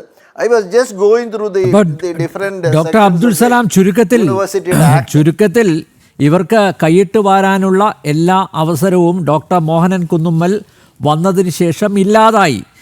അതിലുള്ള ആ ഒരു ചുരുക്ക് കൂടിയായിരിക്കില്ലേ ഈ സംഘർഷത്തിലേക്ക് നയിച്ചത്? അത് തീർച്ചയായും അത് തന്നെയാണ് ഞാൻ പറഞ്ഞത്. ഇനി മോഹനൻ കുന്നുമ്മലിനെ മാറ്റി വേറൊരാളെ വെച്ചു എന്ന് വിചാരിക്കുള്ളൂ. ഈ സിൻഡിക്കേറ്റ് ഇങ്ങനെ പോവുകയാണെങ്കിൽ നിയമം എന്താണെന്ന് അറിയാൻ മേലാത്ത സിൻഡിക്കേറ്റ്, അവർക്കറിയാമോ സിൻഡിക്കേറ്റ് മെമ്പേഴ്സിൻ്റെ പവേഴ്സ് എന്താണെന്ന്? അനിൽജി ഒന്ന് പഠിച്ചു നോക്കൂ. ഞാൻ പറയാം, syndicate has powers only when it is in session എന്ന് പറയാൻ എന്നതാ? നമ്മുടെ വൈസ് ചാൻസലർ ഒരു നോട്ടിഫിക്കേഷൻ കൊടുക്കണം. വരുന്ന 30-ാം തീയതി 10 മണിക്ക് സിൻഡിക്കേറ്റ് ഉണ്ടെന്ന് പറഞ്ഞാൽ ആ 10 മണി മുതൽ അവസാനിക്കുന്നവരെ സിൻഡിക്കേറ്റിന് പവറുള്ളൂ. ഒരു ഇൻഡിവിജ്വൽ സിൻഡിക്കേറ്റിനോ 15 പേര് ഒന്നിച്ചിരുന്നാൽ അവർക്ക് ഒരു പവറും ഇല്ല, ജസ്റ്റ് ലൈക്ക് ഓർഡിനറി പേഴ്സൺസ്. പക്ഷേ ഇവരൊക്കെ വിചാരിച്ചിരിക്കണം ഞങ്ങളെല്ലാം മന്ത്രിമാരെ പോലെ പവേഴ്സ് ഉള്ളവരാണ്, ഞങ്ങൾക്ക് എന്ത് ഭരണവും ചെയ്യാൻ പറ്റും. ഇവർ സീറോ ആണെന്നുള്ളത് ആക്ട് വായിച്ചാൽ മനസ്സിലാവും. ആ കസേര കയറിയ വേറൊരു കുഴപ്പം കൂടെ ഉണ്ട്. അവിടെ കയറി ഇരുന്ന 10 മുതൽ 2 മണി വരെയാണ്, അപ്പോഴേ ഉള്ള പവർ 1. ഇനി എന്തായി പവറെന്ന് പറഞ്ഞാൽ അവിടെ ഒരു ഫയൽ വരണം, VC അനുവദിച്ചൊരു ഫയൽ വരണം, ഇവർ കൊടുത്തിട്ടുള്ള ഇന്നാർക്ക് പ്രൊമോഷൻ കൊടുക്കണം അല്ലെങ്കിൽ ഇന്നത് ചെയ്യണം. അവിടെ വന്ന് ഡിസ്കസ് ചെയ്യണം. ഡിസ്കസ് ചെയ്തിട്ട് അവർ വോട്ടിനിടണം. വോട്ടിനിട്ടിട്ട് ഭൂരിപക്ഷം ഉണ്ടെങ്കിൽ പാസ്സാവും.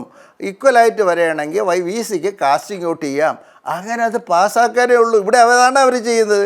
അവരോരുത്തരുടെ തോളിയിട്ടുകൊണ്ട് ചെല്ലും, അവന് ട്രാൻസ്ഫർ കൊടുക്കും, അവനെ ഇന്നടത്ത് പോസ്റ്റ് ചെയ്യൂ, അവനെ ഇന്ന അപ്പോയിൻമെൻറ്റ് കൊടുക്കൂ. ഇവരുടെ പാർട്ടിക്കാർക്ക് ഗുണമുള്ളതെല്ലാം ചെയ്യിക്കാൻ വേണ്ടി അവിടെ ഇരിക്കുന്ന ഒരു പാവപ്പെട്ട മനുഷ്യൻ അല്ലെങ്കിൽ ഇത്തിരി ചങ്കൂറ്റം കുറഞ്ഞൊരു വ്യക്തിയെ പാവയെ പോലെ ഇട്ട് വട്ടം കറക്കുന്ന പരിപാടിയാണ് ഈ വൈസ് ചാൻസലർ കസേര. കേരളത്തിൽ മാത്രം. അതിൽ പിന്നെ അപൂർവമായിട്ട് ചിലരെങ്കിലും മാറി ചിന്തിക്കുകയാണെങ്കിൽ അവർ കൊന്നിരിക്കും, അല്ലെങ്കിൽ നേരത്തെ അവർ പറഞ്ഞു വിട്ടിരിക്കും. It's very horrible. എനിക്ക് സങ്കടം തോന്നുന്നു. കേരളത്തിൽ 13 കസേരകൾ ഒഴിച്ചു കിടക്കുകയാണ്, 13 വൈസ് ചാൻസലർമാർ ഒഴിച്ചു കിടക്കുകയാണ്. അവിടെ ഈ ഒരു കാലാവസ്ഥ നോക്കിക്കഴിഞ്ഞാൽ അവിടെ കയറാൻ സാധാരണ ഉള്ളൊരു അക്കാഡമിക് എക്സ്പെർട്ടും തയ്യാറാവത്തില്ല. കാര്യം അവന് ടെൻഷൻ കൂടും, അവന് BP കൂടും, അവന് ഡയബറ്റിക് കൂടും, അവൻ്റെ സിസ്റ്റം ഡിസോർഡർ വരും, അവൻ നേരത്തെ തന്നെ ഇവിടെ നിന്ന് പോകും. അതുകൊണ്ട് Kerala is number 1 for what? For creating academic anarchy and taking political advantage of universities എന്നാണ് എനിക്ക് തോന്നിയിട്ടുള്ളത്. കഷ്ടം. ആർക്ക് കഷ്ടം? പാവം കുട്ടികൾക്ക് കഷ്ടം. എന്തായാലും സർവകലാശാല ഭരണം ഇപ്പോൾ സ്തംഭനാവസ്ഥയിൽ ആണ്. ശ്രീജിത് പണിക്കർ, ഒരു സർവകലാശാലയെ സിൻഡിക്കേറ്റിൻ്റെ അധികാരം എന്താണ് എന്ന് സലാം സാർ വളരെ കൃത്യമായിട്ട് പറഞ്ഞു. ഇപ്പോൾ യോഗം ചേരുമ്പോൾ മാത്രമേ സിൻഡിക്കേറ്റ് അംഗങ്ങൾക്ക് പവറുള്ളൂ, അധികാരം ഉള്ളൂ. പക്ഷെ നോക്കൂ, കേരള സർവകലാശാലയിൽ നടക്കുന്നത് എന്താ? ഈ സിൻഡിക്കേറ്റ് പറയുന്നു രജിസ്ട്രാറെ ഞങ്ങളാണ് നിയമിച്ചത്, അതുകൊണ്ട് വൈസ് ചാൻസലർക്ക് സസ്പെൻഡ് ചെയ്യാനുള്ള അധികാരമില്ല, അതുകൊണ്ട് ഞങ്ങൾ രജിസ്ട്രാറുടെ സസ്പെൻഷൻ പിൻവലിക്കുന്നു, അദ്ദേഹത്തെ ആനയിച്ചു കൊണ്ടുവന്ന് ഇരുത്തുന്നു. ഇന്നും സസ്പെൻഷനിലുള്ള രജിസ്ട്രാർ KS അനിൽകുമാർ ഇന്നും സർവകലാശാല ആസ്ഥാനത്ത് എത്തി. നേരത്തെ സലാം സാർ പറഞ്ഞതുപോലെ വിദ്യാർത്ഥികളെ പെരുവഴിയിലാക്കുന്ന ഒരു സമീപനമല്ലേ ഇപ്പോൾ SFI സ്വീകരിച്ചിരിക്കുന്നത്?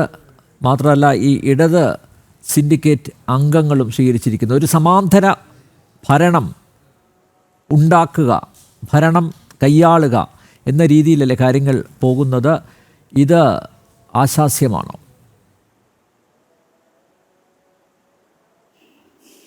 ശ്രീ അനിൽ, ചോദ്യം എന്നോടാണോ? അതെ, ശ്രീജിത്തിനോട്.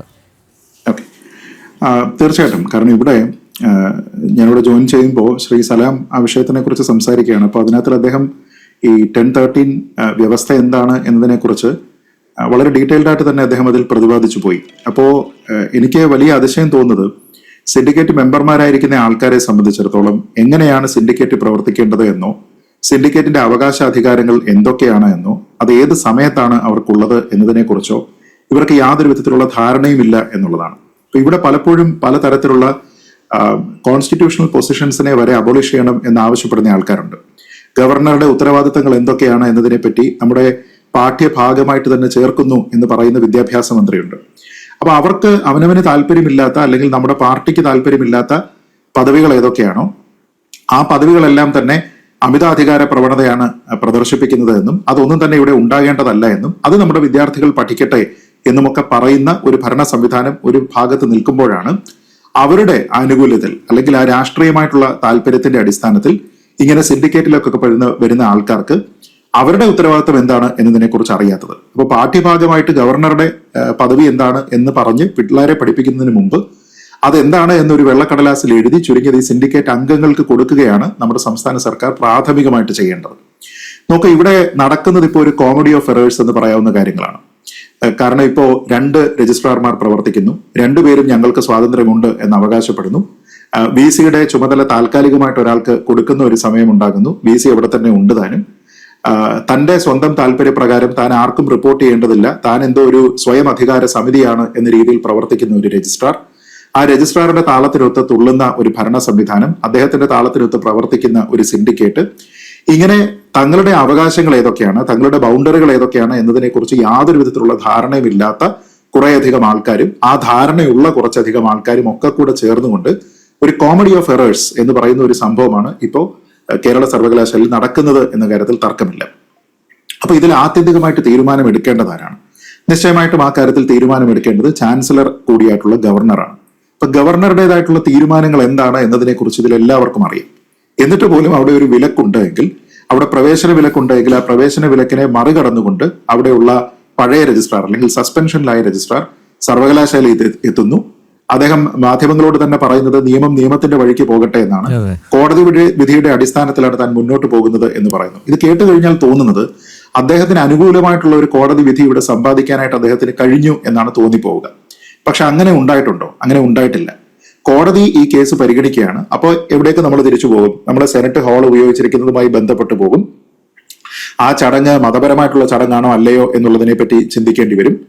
അടിയന്തരാവസ്ഥയുടെ 50ാം വാർഷികം ആചരിക്കുന്ന, അതിനെ അനുസ്മരിക്കുന്ന, അതിന്റെ കെടുതികളെ പറ്റി പറയുന്ന, എങ്ങനെ ജനാധിപത്യ ധ്വംസനം അവിടെ ഉണ്ടായി എന്നതിനെ പറ്റി പറയുന്ന ഒരു ചടങ്ങ് എങ്ങനെയാണ് ഒരു രാഷ്ട്രീയ ചടങ്ങായി മാറുന്നത്, അതോ അതൊരു മതചടങ്ങാണോ എന്നുള്ള ഒരു ചർച്ചയിലേക്ക് പോകും.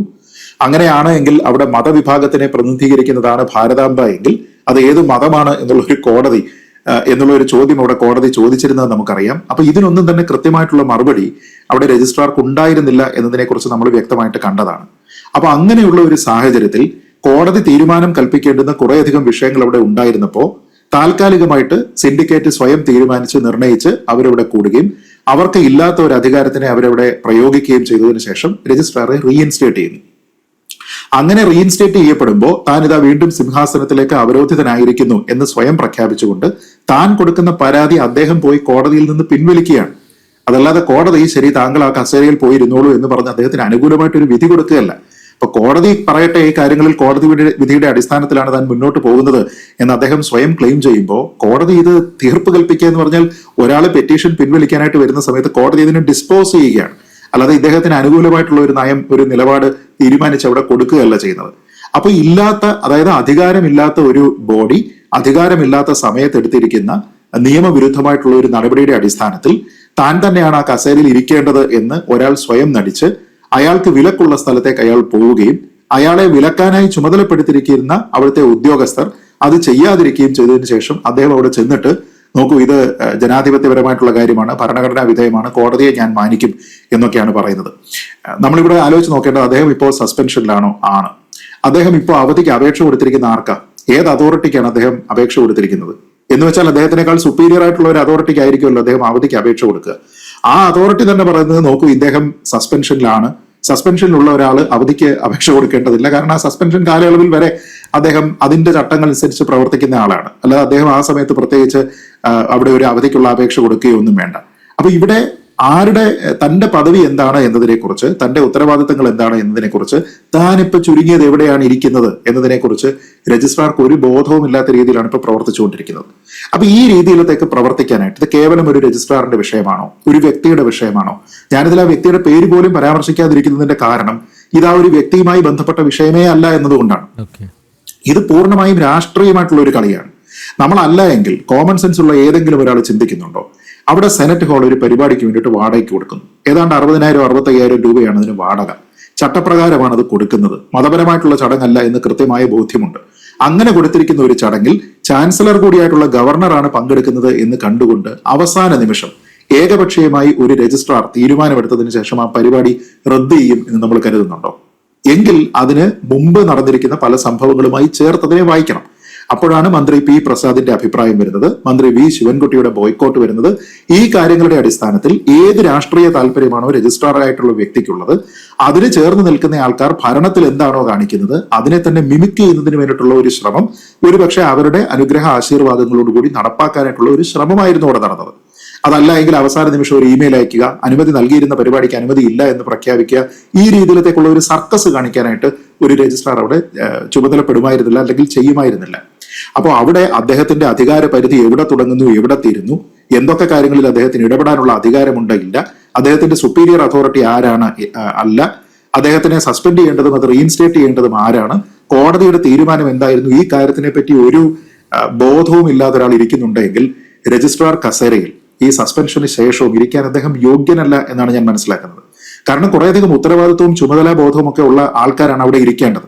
താൻ ചെയ്യേണ്ടത് എന്താണ് എന്ന് തനിക്ക് തന്നെ അറിയില്ലെങ്കിൽ ഒരു പഴയ സിനിമയിലെ പോലെയാണ്. തേന്മാവിൻ കൊമ്പത്തിൽ കുതിരവട്ടം പപ്പു പറയുന്ന ആ ഡയലോഗാണ് പറയുന്നത്, താൻ ആരാണെന്ന് തനിക്ക് അറിയത്തില്ലെങ്കിൽ താൻ എന്നോട് ചോദിക്കുക താൻ ആരാണ്. ഇതേ കാര്യമാണ് അവിടെ നടക്കുന്നത്. അതല്ലാതെ ഇതിനപ്പുറത്തേക്കുള്ള എന്ത് കാര്യമാണ് അവിടെ നടന്നിരിക്കുന്നത്? അപ്പോ ഇവിടെ കൃത്യമായിട്ട് എങ്ങനെയാണ് സർവകലാശാല പ്രവർത്തിക്കേണ്ടത്, സർവകലാശാലയുടെ സംസ്ഥാനത്തുള്ള നിയമങ്ങൾ എന്തൊക്കെയാണ്, UGC ചട്ടങ്ങൾ എന്തൊക്കെയാണ്, ഇതിൽ ഹയറാർക്കി എന്താണ്, ആർക്കാണ് അധികാരം, ഈ കാര്യങ്ങളെക്കുറിച്ച് കൃത്യമായ ധാരണയുള്ള ഒരു വ്യക്തിയാണ് ഡോക്ടർ മോഹനൻ കുന്നുമ്മൽ. അപ്പൊ അദ്ദേഹത്തിനെ പറ്റി ആൾക്കാർ പറയുന്നത് എന്താണ്, അദ്ദേഹം ആരോഗ്യ സർവകലാശാലയിൽ മാത്രം ഇരിക്കാൻ യോഗ്യനായിട്ടുള്ള ഒരു ഡോക്ടറാണ് എന്നൊക്കെയാണ് പറയുന്നത്. നോക്കൂ, അതിനുള്ള കോമൺ സെൻസും ബുദ്ധിയും അദ്ദേഹത്തിനുണ്ട് എങ്കിൽ ഈ നിയമം വായിച്ച് മനസ്സിലാക്കാനുള്ള ബുദ്ധിയും അദ്ദേഹത്തിനുണ്ട്.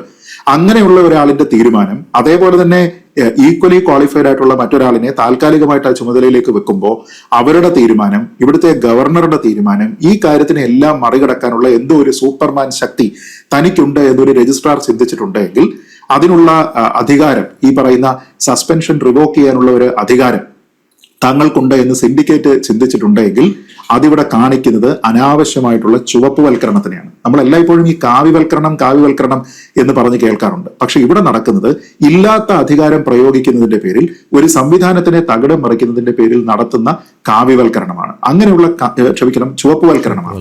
അങ്ങനെയുള്ള ചുവപ്പുവൽക്കരണമാണ് ഇവിടെ അനുവദിക്കാൻ പാടില്ലാത്തത്. അത് മെയിൻ സ്ട്രീം ആണ് എന്ന രീതിയിലത്തേക്കുള്ള ഒരു പൊതുബോധം സൃഷ്ടിക്കുന്നതിന് വേണ്ടിയിട്ടാണ് ഇവർ ശ്രമിക്കുന്നത്. അതുകൊണ്ടാണ് ഇവർക്ക് ഭാരതാംബ പറ്റില്ല എന്ന് പറയുന്നത്. ഒരു സ്വകാര്യ ചടങ്ങിലാണെങ്കിലും അതിൽ ഇത് വെക്കാൻ പറ്റില്ല എന്ന് പറയുന്നത്.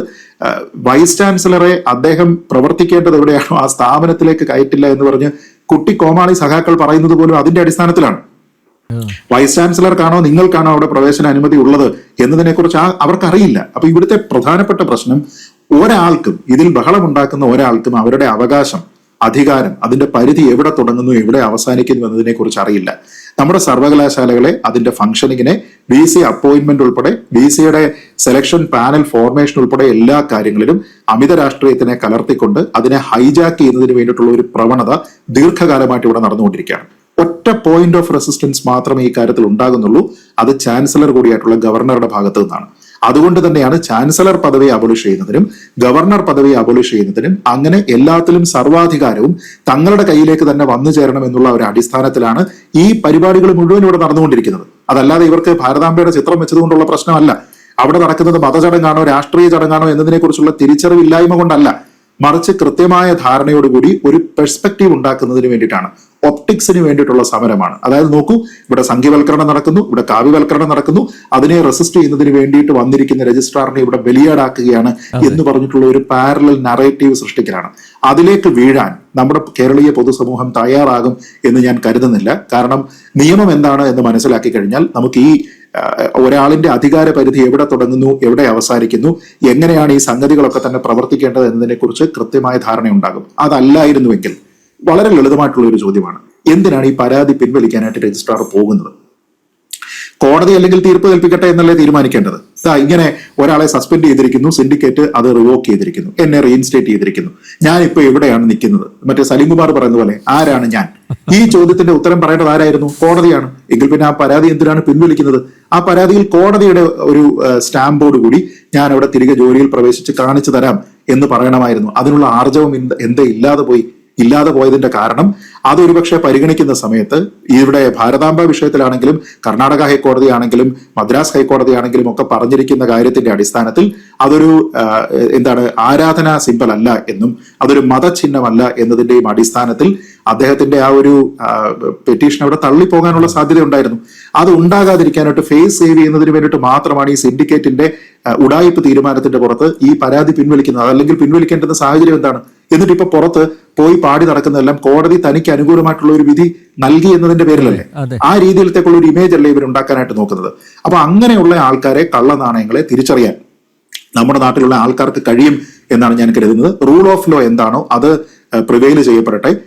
ഈ കാര്യത്തിൽ ഇനി ഒരു ലളിതമായ കാര്യം കൂടി പറഞ്ഞ് അവസാനിപ്പിക്കാം. ഇനി ഇതിൽ ആത്യന്തികമായിട്ടുള്ള തീരുമാനം ആരുടേതാണ്? നമുക്കറിയാം, അതിനകത്തിൽ നിലനിൽക്കുന്ന തീരുമാനം എന്തായാലും ചാൻസലറുടേതാണ്. അപ്പൊ ചാൻസലർ കൂടി ഈ തീരുമാനത്തിൽ ഉറച്ചു നിൽക്കുന്നുവെങ്കിൽ പിന്നീട് ഈ രജിസ്ട്രാറിന്റെ മുന്നിലുള്ള വഴി ഏതാ? വീണ്ടും പുതിയൊരു അപേക്ഷയും എടുത്തുകൊണ്ട് വീണ്ടും ഇതുപോലെ കോടതിയിൽ പോകേണ്ടി വരത്തില്ലേ? എങ്കിൽ പിന്നെ ഉണ്ടായിരുന്ന ആദ്യത്തെ ചോദ്യം, എന്തിനാണ് മറ്റേത് പകുതി വഴിക്ക് വെച്ചിട്ട് പിൻവലിച്ചിട്ട് തിരിഞ്ഞോടിയത് എന്നുള്ള ഒരു ചോദ്യമല്ലേ? അപ്പൊ അത് ഈ ആൾക്കാരെ കബളിപ്പിക്കുന്നതിന് വേണ്ടി, പൊതുസമൂഹത്തിൽ ഒരു മിഥ്യാധാരണ ഉണ്ടാക്കുന്നതിന് വേണ്ടിയിട്ടുള്ള ഒപ്റ്റിക്സ് കളികൾ മാത്രമാണ് ഇപ്പോൾ നടന്നുകൊണ്ടിരിക്കുന്നത് എന്നുള്ളതാണ് എന്റെ പക്ഷം. ശ്രീജിത്ത്, സർക്കാർ ഒപ്പമുണ്ട്, MV ഗോവിന്ദനൊപ്പമുണ്ട്, SFIക്കാർ ഒപ്പമുണ്ട്, DYFIക്കാർ ഒപ്പമുണ്ട്. അതുകൊണ്ടായിരിക്കാം ഒരുപക്ഷെ അനിൽകുമാർ രജിസ്ട്രാറായിട്ട് ആ കസേരയിൽ തന്നെ തുടരാം എന്ന് തീരുമാനിച്ചത്. ശശികുമാർ സാർ, ഈ പ്രശ്നം എങ്ങനെ പരിഹരിക്കും? എങ്ങനെ ഇത് സോർട്ട് ഔട്ട് ചെയ്യും? നോക്കൂ, ഇപ്പോൾ പന്ത് ചാൻസലറുടെ കോർട്ടിലാണ് ഉള്ളത് അല്ലേ? ചാൻസലർ ഉചിതമായ ഒരു തീരുമാനം എടുക്കും. എന്തായാലും ഈ സസ്പെൻഷൻ അദ്ദേഹം അംഗീകരിക്കും എന്ന് തന്നെ കരുതാം. സിൻഡിക്കേറ്റ് ഒരുപക്ഷെ പിരിച്ചുവിടും എന്നും അറിയുന്നു. പക്ഷേ നേരത്തെ തന്നെ നോട്ടീസ് നൽകി അവരുടെ വിശദീകരണം കൂടി അറിഞ്ഞ ശേഷമായിരിക്കും അത്തരം ഒരു നടപടിയിലേക്ക് കടക്കുക. പക്ഷേ ഈ തീരുമാനങ്ങളൊക്കെ എടുത്താലും കേരള സർവകലാശാലയിൽ അത് നടപ്പിലാക്കാൻ എളുപ്പത്തിൽ സാധിക്കുമോ? കാരണം ഇറക്കി വിട്ടിരിക്കുകയല്ലേ കുറേ ഗുണ്ടകളെ. അപ്പോൾ നോക്കൂ, ഡോക്ടർ മോഹനൻ കുന്നുമ്മലിന് പോലും കേരള സർവകലാശാല ആസ്ഥാനത്തേക്ക് വരാൻ പറ്റാത്ത ഒരു സ്ഥിതിവിശേഷത്തിൽ കാര്യങ്ങൾ കൊണ്ടുചെന്ന് എത്തിച്ചിരിക്കുന്നു.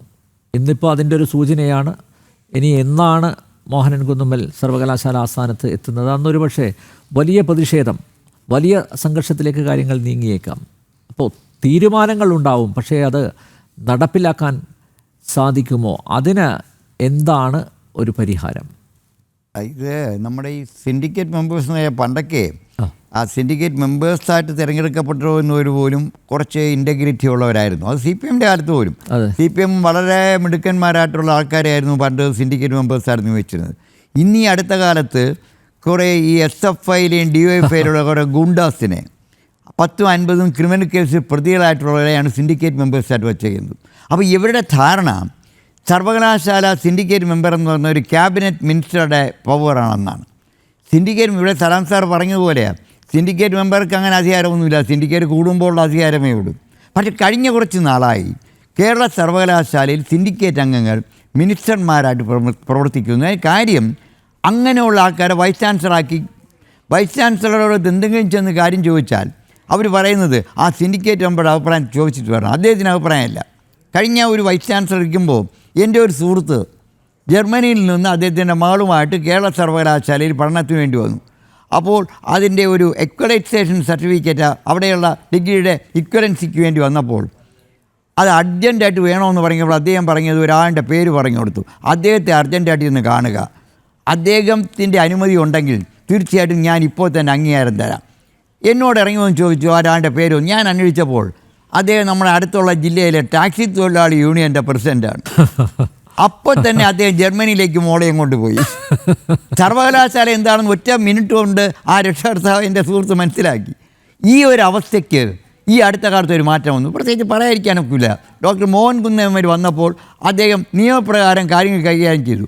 സർവകലാശാലയിലെ ഓഫീസേഴ്സിനെ കുറിച്ച് എനിക്ക് വലിയ മതിപ്പാണ്. പക്ഷേ അവരെയെല്ലാം ബന്ധനസ്ഥരാക്കിയായിരുന്നു ഭരിച്ചുകൊണ്ടിരുന്നത്.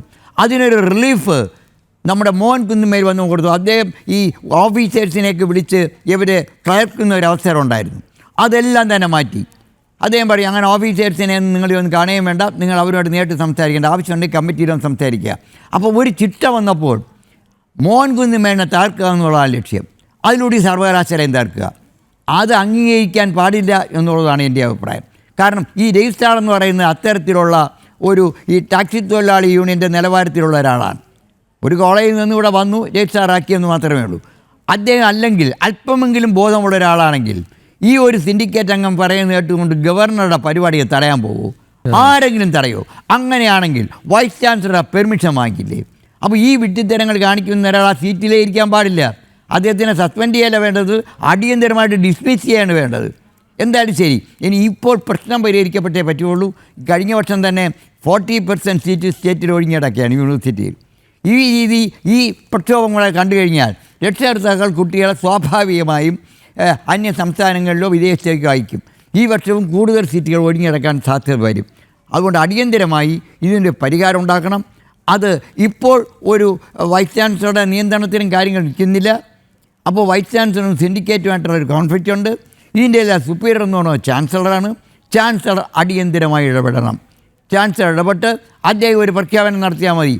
രജിസ്ട്രാർ പുറത്തു പോകണം, ഹീസ് അണ്ടർ സസ്പെൻഷൻ, സിൻഡിക്കേറ്റ് യോഗം മര്യാദയ്ക്ക് സിൻഡിക്കേറ്റ് കൂടണം എന്നുള്ള വാർണിംഗ് കൊടുത്താൽ, അത് വയലേറ്റ് ചെയ്താൽ കാലിക്കറ്റ് സർവകലാശാല 2011 ചെയ്തതുപോലെ ആക്ടിൻ്റെ 7(4) ക്ലാസ് അനുസരിച്ച് യാതൊരു നോട്ടീസും കൂടാതെ സിൻഡിക്കേറ്റിനെ സസ്പെൻഡ് ചെയ്യുവാനും റിമൂവ് ചെയ്യാനുള്ള അധികാരം വൈസ് ചാൻസലർക്കുണ്ട്. അത് ചെയ്യണം. അത് ചെയ്യാതിരിക്കാനുള്ള വിരട്ടലാണ് ഈ ഗോവിന്ദൻ്റെ മോഡലിൽ ഈ നടത്തുന്ന ഗുണ്ടാ വിളയാട്ടം. അതൊന്നും ഗവർണർ അംഗീകരിക്കരുത്. ഈ യൂണിവേഴ്സിറ്റിയെ രക്ഷപ്പെടുത്താൻ ചാൻസലർക്ക് മാത്രമേ പറ്റുള്ളൂ.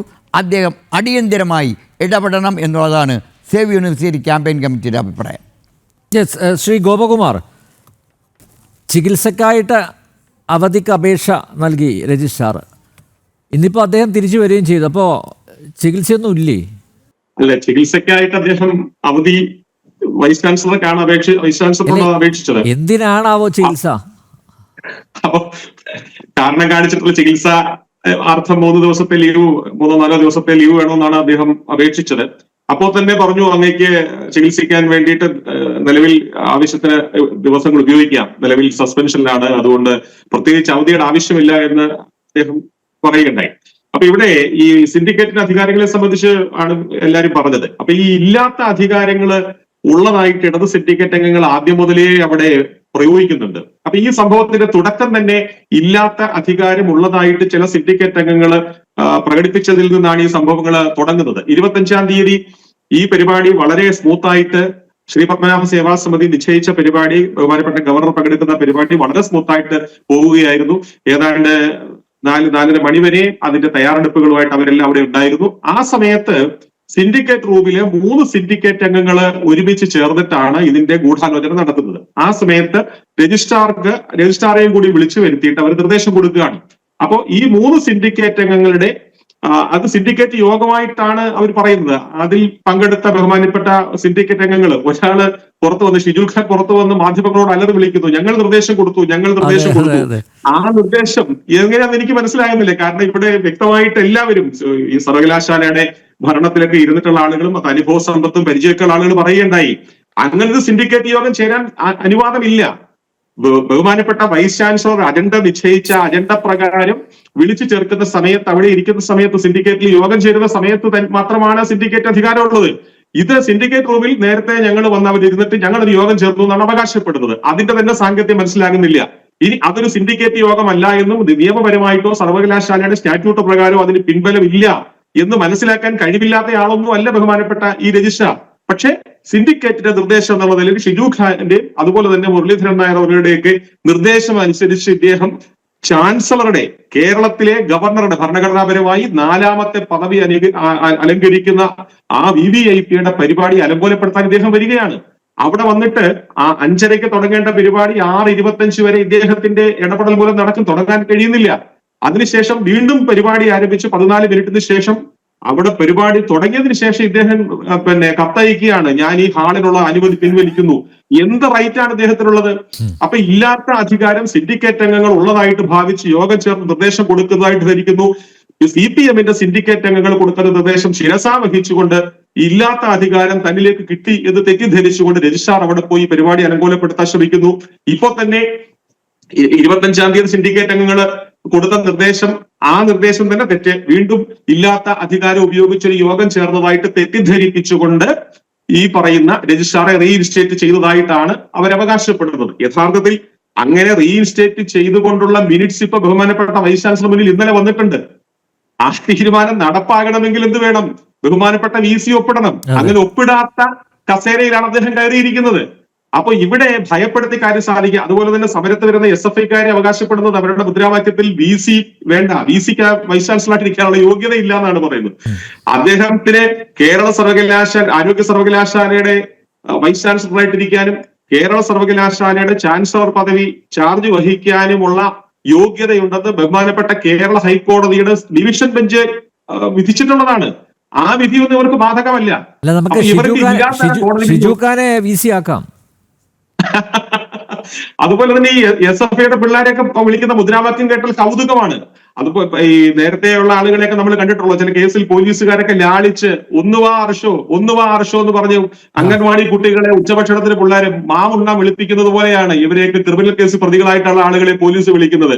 ഇതൊക്കെ 2-3 ദിവസത്തിനുള്ളിൽ മാറുമെന്നാണ് ഞാൻ വിചാരിക്കുന്നത്. കാരണം നമുക്കറിയാമല്ലോ, കുടിൽ കെട്ടിയ ഒരു സമരം നടന്നു 2 മാസം മുമ്പ് കേരള സർവകലാശാലയുടെ ആസ്ഥാനത്ത്. ആ സമയത്ത് ബഹുമാനപ്പെട്ട കേരളത്തിന്റെ ഗവർണറും അതുപോലെ തന്നെ ബഹുമാനപ്പെട്ട സർവകലാശാലയുടെ ചാൻസലറും ബന്ധപ്പെട്ട ആളുകളെ രാജ്ഭവനിൽ വിളിച്ചു വരുത്തി പറഞ്ഞു, എന്റെ വൈസ് ചാൻസലർമാർക്ക്, ഞാൻ നിയമിച്ചിട്ടുള്ള വൈസ് ചാൻസലർമാർക്ക് കേരളത്തിലെ സർവകലാശാലകളിൽ സ്വതന്ത്രമായിട്ട് പ്രവർത്തിക്കാനുള്ള സാഹചര്യം ഒരുക്കണം. ഞങ്ങൾ അഴിക്കില്ല, സർവകലാശാലയിലെ VC കേട്ടില്ല എന്നൊക്കെ പറഞ്ഞ് വലിയ വീരവാദം മുഴക്കിയതാണ്. ബഹുമാനപ്പെട്ട ചാൻസലർ പറയേണ്ട രീതിയിൽ പറഞ്ഞപ്പോ മണിക്കൂറുകൾക്കുള്ളിൽ സർവകലാശാലയുടെ മുമ്പിലെ കുടിലൊക്കെ പൊളിച്ചുകൊണ്ട് പോകുന്നതൊക്കെ കേരളം കണ്ടതാണ്. അതുപോലെ ഇടപെടേണ്ട സമയത്ത് ഇടപെടേണ്ട രീതിയിൽ ഉത്തരവാദിത്തപ്പെട്ടവർ ഇടപെടുമ്പോൾ ഇതൊക്കെ അവസാനം ഉണ്ടാവും. എല്ലായ്പ്പോഴും പോലീസിൽ നിന്ന് ഈ തടോടലും ലാളനയും ഒന്നും കിട്ടില്ല എന്ന് തന്നെയാണ് എന്റെ വിശ്വാസം. ഓക്കെ അബ്ദുൽ സലാം സാർ, ചാൻസലറുടെ തീരുമാനം പെട്ടെന്ന് ഉണ്ടാവും എന്ന് തന്നെ പ്രതീക്ഷിക്കുക അല്ലേ? എന്തായാലും വൈസ് ചാൻസലർ റിപ്പോർട്ട് അദ്ദേഹത്തിന് സമർപ്പിച്ചിട്ടുണ്ട്. അതിൻ്റെ അടിസ്ഥാനത്തിൽ തീരുമാനം ഉടനുണ്ടാകും എന്ന് തന്നെ കരുതാമല്ലേ? എന്തെങ്കിലും തടസ്സങ്ങളുണ്ടോ? ഇപ്പം നേരത്തെ ഞാൻ പരാമർശിച്ചതുപോലെ ഇപ്പം സിൻഡിക്കേറ്റ് പിരിച്ചുവിടണമെങ്കിൽ അവർക്ക് ഷോക്കോസ് നോട്ടീസ് നൽകി അവരുടെ വിശദീകരണം കേട്ട ശേഷം മാത്രമേ തീരുമാനമെടുക്കാവൂ എന്നൊക്കെയുണ്ടോ? സാധാരണയായി ഞാൻ പറയാം, അപ്പോൾ ഗവർണർക്കൊക്കെ ഇത് ചെയ്യാൻ വളരെ എളുപ്പമാണ്. പക്ഷേ ഗവർണറൊക്കെ ഇത് ചെയ്യുമ്പോഴത്തേക്ക് വളരെ ആലോചിച്ചേ ചെയ്യത്തുള്ളൂ. അവർ പ്രശ്നങ്ങൾ വലുതാക്കാൻ വേണ്ടിയല്ലല്ലോ. ഗവർണർ എപ്പോഴും ഇതെങ്ങനെ സോൾവ് ചെയ്യാമെന്നല്ലേ, ഇവരെ കൂടെ സാറ്റിസ്ഫൈ ചെയ്ത് എങ്ങനെ കൊണ്ടുപോകുന്നതായിരിക്കും ആദ്യം ആലോചിക്കുന്നത്. ഈ ഇലയെന്ന് മുള്ളി വീണാലും മുള്ളിയെന്ന് ഇല വീണാലും കേടലയ്ക്കെന്ന് പറഞ്ഞതുപോലെ നമ്മൾക്ക് ഈ സിസ്റ്റം എങ്ങനെ കറക്റ്റ് ചെയ്യാൻ പറ്റും? ഇതൊരു സിസ്റ്റമിക് ഡിസീസാണ്. ഇന്ന് ഞാൻ നോട്ട് ചെയ്തൊരു കാര്യം കൂടെ പറയാം. അതായത് എനിക്കൊന്ന് കേരള യൂണിവേഴ്സിറ്റിയിലെ സ്റ്റുഡൻസ് ആയാലും സ്റ്റാഫായാലും ടീച്ചേഴ്സ് ആരായാലും ഒരു ലാർജ് പ്രപ്പോർഷൻ ഈ LDF അലയൻസ് ഉള്ളവരാണ് എന്ന് തോന്നി എനിക്ക്. കാര്യം അത്രയും സപ്പോർട്ടാണ് ഈ ഇറഗുലാരിറ്റി കാണിക്കുന്നവർക്ക് കിട്ടുന്നത്, നമ്പർ 1. നമ്പർ 2, വൈസ് ചാൻസലർ പറഞ്ഞിട്ട് പോലും സെക്യൂരിറ്റിക്ക് പ്രോപ്പറായിട്ട് കാര്യം ചെയ്യാൻ കഴിയുന്നില്ലാത്തതാണോ ചെയ്യാത്തതാണോ രണ്ടാമത്തെ കാര്യം. മൂന്നാമത്തെ കാര്യം ഞാൻ നോട്ട് ചെയ്തത്, ഒരു രജിസ്ട്രാർ സസ്പെൻഡ് ചെയ്താൽ ഇമ്മീഡിയറ്റായിട്ട് കമ്പ്യൂട്ടർ സെൻറ്റർ ചെയ്യേണ്ടതാണ് അദ്ദേഹത്തിൻ്റെ ഡിജിറ്റൽ സിഗ്നേച്ചർ ബ്ലോക്ക് ചെയ്യാണ്. അത് ബ്ലോക്ക് ചെയ്യാതെ അനുവദിച്ചു കൊടുക്കുകയാണ് ചെയ്യുന്നത്. അത് ആ ലെവലിൽ കാണിക്കുന്ന ഒരു ഇറഗുലാരിറ്റിയാണ്. ശരിക്കും പറഞ്ഞാൽ അവിടെയൊക്കെ ആക്ഷൻ വരേണ്ടതാണ്. വേറൊരുത്തത്തിൽ പറഞ്ഞാൽ ഈ ഇറഗുലാരിറ്റി കാണിക്കുന്ന, ഇൻജസ്റ്റിസ് കാണിക്കുന്ന, പൊളിറ്റിക്കൽ ഓവർടോൺ കാണിക്കുന്ന ഈ പൊളിറ്റിക്കൽ കമ്മ്യൂണിറ്റിയെ സപ്പോർട്ട് ചെയ്യുന്ന ഒരു വിഭാഗം അവിടെ ഉണ്ട് എന്ന് പലപ്പോഴും തോന്നാറുണ്ട്. അവർക്ക് വെളിയിൽ നിന്നായാലും അകത്ത് നിന്നായാലും. അത് പാവപ്പെട്ട ഡോക്ടർ നമ്മുടെ വൈസ് ചാൻസലറല്ലേ മോഹനൻ കുന്നുമ്മൽ, അദ്ദേഹം പാവം, അദ്ദേഹത്തെ പറ്റി എനിക്ക് സങ്കടവും സഹതാപവും ഒക്കെ തോന്നുന്നത്. അതൊരു വശം. രണ്ടാമത്തെ കാര്യം, ചാൻസലർക്ക് ഇങ്ങനെയുള്ള പവേഴ്സൊക്കെ ഉണ്ട്, ശരിയാണ്. ഞാനിപ്പോൾ ഓർക്കുന്നത് രവീന്ദ്ര സാർ എന്നൊരു വൈസ് ചാൻസലർ അവിടെ ഉണ്ടായിരുന്നു. അദ്ദേഹത്തിന് അന്നത്തെ ചാൻസലർ എല്ലാ സഭകളുടെയും അധികാരം കൊടുത്തു. സിൻഡിക്കേറ്റ് ഒക്കെ സസ്പെൻഡ് ചെയ്ത് കളഞ്ഞിട്ട് syndicate, senate, academic council, everything. അവർക്ക് തമാശയ്ക്ക് പറയാമായിരുന്നു, സാറ് വലത്തെ കൈ കൊണ്ട് VC ആയിട്ട് ഒപ്പിടും, ഇടത്തെ കൈ കൊണ്ട് വേണമെങ്കിൽ അദ്ദേഹം സിൻഡിക്കേറ്റിന് വേണ്ടി ഒപ്പിടും, വീണ്ടും വലത്തെ കൈ മാറിയിട്ട് സെനറ്റിന് വേണ്ടി ഒപ്പിടും. He was using all. പക്ഷേ അന്നത്തെ സമയമുണ്ടല്ലോ, അതായിരുന്നു ഗോൾഡൻ പീരീഡ്. നല്ല ഗ്രോത്തായിരുന്നു, കുട്ടികൾക്ക് വളരെ സൗകര്യമായിരുന്നു, പ്രശ്നങ്ങൾ കുറവായിരുന്നു, ഒരു ക്യുക്കായിരുന്നു. അദ്ദേഹത്തെ വളരെ നല്ല ഒരു കമ്മിറ്റഡ് ആയിട്ടുള്ള ഒരു ഡെഡിക്കേറ്റഡ് വൈസ് ചാൻസലറായിരുന്നു. എന്ന് പറഞ്ഞ പോലെ വേണമെങ്കിൽ ഇതൊക്കെ ചെയ്യാം. പക്ഷേ എങ്ങനെയൊക്കെ ആണെങ്കിലും ഒരു റെസ്പോൺസിബിൾ ചാൻസലർ നോർമലി ആദ്യം ആലോചിക്കണം എന്നതാണ്, ഇവരെ കൂടെ എങ്ങനെ കൊണ്ടുപോകാൻ പറ്റും, എങ്ങനെ ഒന്നിച്ചു പോകാൻ പറ്റും, പ്രോബ്ലം സോൾവ് ചെയ്യാൻ പറ്റും. ഇല്ലെങ്കിൽ പഴയതുപോലെ ഒരു ഓർഡർ ഇറക്കിയ കാര്യം നടക്കും. പക്ഷേ മോഹനം കുന്നുമലിനെ അവർ കണ്ടിന്യൂ ചെയ്തിട്ട് ഇങ്ങനെ ആക്രമിച്ചുകൊണ്ടിരിക്കും. ഇവർ ആ പീഡനം, റോഡിൽ പീഡനം, വഴിതടയക്കം, ഇത് അവരുടെ ഒരു DNA-യിലുള്ളൊരു പ്രോബ്ലമാണ്. ഒരു കാര്യം തീരുമാനിച്ചാൽ അവർ മസിൽ പവർ ഉപയോഗിക്കും, അല്ലെങ്കിൽ പൊളിറ്റിക്കൽ പവർ ഉപയോഗിക്കും, അല്ലെങ്കിൽ നിങ്ങളെ കുടുംബത്തിനെ നശിപ്പിക്കും, അല്ലെങ്കിൽ നിങ്ങളുടെ റെപ്യൂട്ടേഷൻ ഹാം ചെയ്യും, അല്ലെങ്കിൽ അവരെല്ലാം കൂടെ ഒറ്റ ഫാമിലി ആയിട്ട് പെണ്ണുങ്ങളെ അവരെ കൊണ്ടുവരുത്തി സമരം ചെയ്യുന്ന ഒരു സമര രീതിയാണ് ഇടതുപക്ഷത്തിലുള്ളത്. നിങ്ങളെ എങ്ങനെയെങ്കിലും അവർ തരിപ്പണമാക്കും. അത് അനുഭവിക്കാൻ പോണത് ഈ പാവപ്പെട്ട വൈസ് ചാൻസലറാണ്. ഇതൊക്കെ കൂടെ ഒക്കെ ആലോചിക്കുമ്പോഴത്തേക്ക് പിന്നെ വേറൊരു കാര്യം കൂടെ ഉണ്ട്. പെട്ടെന്ന് ഇപ്പോൾ നമ്മൾ ഈ പറഞ്ഞ കണക്ക് രവി സാറിന് കൊടുത്ത കണക്ക്, രവീന്ദ്ര സാറിന് കൊടുത്ത കണക്ക് സിൻഡിക്കേറ്റ് സസ്പെൻഡ് ചെയ്തെന്ന് വിചാരിച്ചോ. സസ്പെൻഡ് ചെയ്തിട്ട് എക്സ്പ്ലനേഷനൊക്കെ വാങ്ങി അൺസാറ്റിസ്ഫാക്ടറി എന്ന് പറഞ്ഞ് സസ്പെൻഡ് ചെയ്തെന്ന് വിചാരിച്ചോളൂ. അത് കോടതി ചെല്ലുമ്പോഴാണ് ഏതെങ്കിലും ഒരു ജഡ്ജി എടുത്തിട്ട് പറയും എന്താണ് അവർ ഇലക്റ്റഡ് സിൻഡിക്കേറ്റ് ആയിരുന്നു, അത് പിന്നെ സസ്പെൻഷൻ ജസ്റ്റിഫയബിൾ അല്ല. കോടതി ഇതൊക്കെ എങ്ങനെയൊക്കെ വിധി വരാം. ഇതൊക്കെ മൊത്തം കൂട്ടി വായിക്കുമ്പോഴത്തേക്ക് it seems to be a very complex problem. പെട്ടെന്ന് അങ്ങ് ഒറ്റയ്ക്ക് ഒരു സൊല്യൂഷനായി വരുന്നതിന്, അല്ലെങ്കിൽ ഇങ്ങനെ കുറേ ആളങ്ങനെ വിടണം, ഇത് മെച്യൂർ ചെയ്യണം. എങ്ങനെ ഇവർ മടുക്കണം, എല്ലാവർക്കും മടുക്കണം, ഗവൺമെൻറ്റിന് മടുക്കണം, ഈ സമരക്കാർക്കും മടുക്കണം. അങ്ങനെ കുറേ കഴിയുമ്പം ഒരു നാച്ചുറൽ സൊല്യൂഷൻ വരും. ആ സമയം കൊണ്ട് എന്ത് പറ്റും, പാവപ്പെട്ട കുട്ടികൾ കൂടുതൽ സഫർ ചെയ്യും. ഇങ്ങനെയൊക്കെയാണ് എൻ്റെ മനസ്സിൽ വരുന്ന ചിന്തകൾ. യെസ്, ശ്രീജിത്ത്, എന്തായിരിക്കും ഇതിൻ്റെ ഒരു അവസാനം എങ്ങനെയായിരിക്കും? ഇപ്പോൾ സലാം സാറ് പറഞ്ഞ പോലെ ഇവരെയൊക്കെ മെരുക്കിയെടുക്കുക വലിയ ബുദ്ധിമുട്ടാണ്. അതുകൊണ്ട് അങ്ങനെ ഒരു ഉദ്യമത്തിന് ചാൻസലർ ശ്രമിക്കുമോ എന്ന കാര്യത്തിൽ സംശയമുണ്ട് അല്ലേ? നമ്മൾ വീണ്ടും അവിടെ ആലോചിച്ച് നോക്കേണ്ടത്, ശ്രീ രാജേന്ദ്ര ആർലേക്കർ കേരളത്തിൽ ഗവർണറായിട്ട് വരുന്ന സമയത്ത് അദ്ദേഹം പറഞ്ഞിരുന്ന ഒരു സ്റ്റേറ്റ്മെന്റ്, പിന്നീട് അദ്ദേഹം പല ഘട്ടങ്ങളിലും ആവർത്തിച്ച സ്റ്റേറ്റ്മെന്റ് ആണ്, I will not confront but I will not compromise either എന്നാണ്. അപ്പോൾ അദ്ദേഹം അതേ നിലപാട് തന്നെ എല്ലാ കാര്യങ്ങളിലും സ്വീകരിക്കാനുള്ള സാധ്യതയാണുള്ളത്. തൻ്റെ പൊസിഷൻ എന്താണോ അതിലൊരു തരത്തിലുള്ള വിട്ടുവീഴ്ചയുമില്ല. പക്ഷെ ആരെയും കോൺഫ്രണ്ട് ചെയ്യാനായിട്ട് താല്പര്യമില്ല. എന്തെങ്കിലും തരത്തിൽ അദ്ദേഹം ഒരു സ്റ്റേൺ ആയിട്ടുള്ള നിലപാട് എടുക്കുന്നുണ്ടെങ്കിൽ അത് ലാസ്റ്റ് സ്റ്റെപ്പ് ആയിരിക്കും എന്ന രീതിയിലാണ് നമ്മൾ അതിൽ നിന്ന് മനസ്സിലാക്കുന്നത്. ഇതുവരെ അദ്ദേഹം എല്ലാ കാര്യങ്ങളിലും അങ്ങനെ തന്നെയാണ് അത് സ്വീകരിച്ചിരിക്കുന്നത്.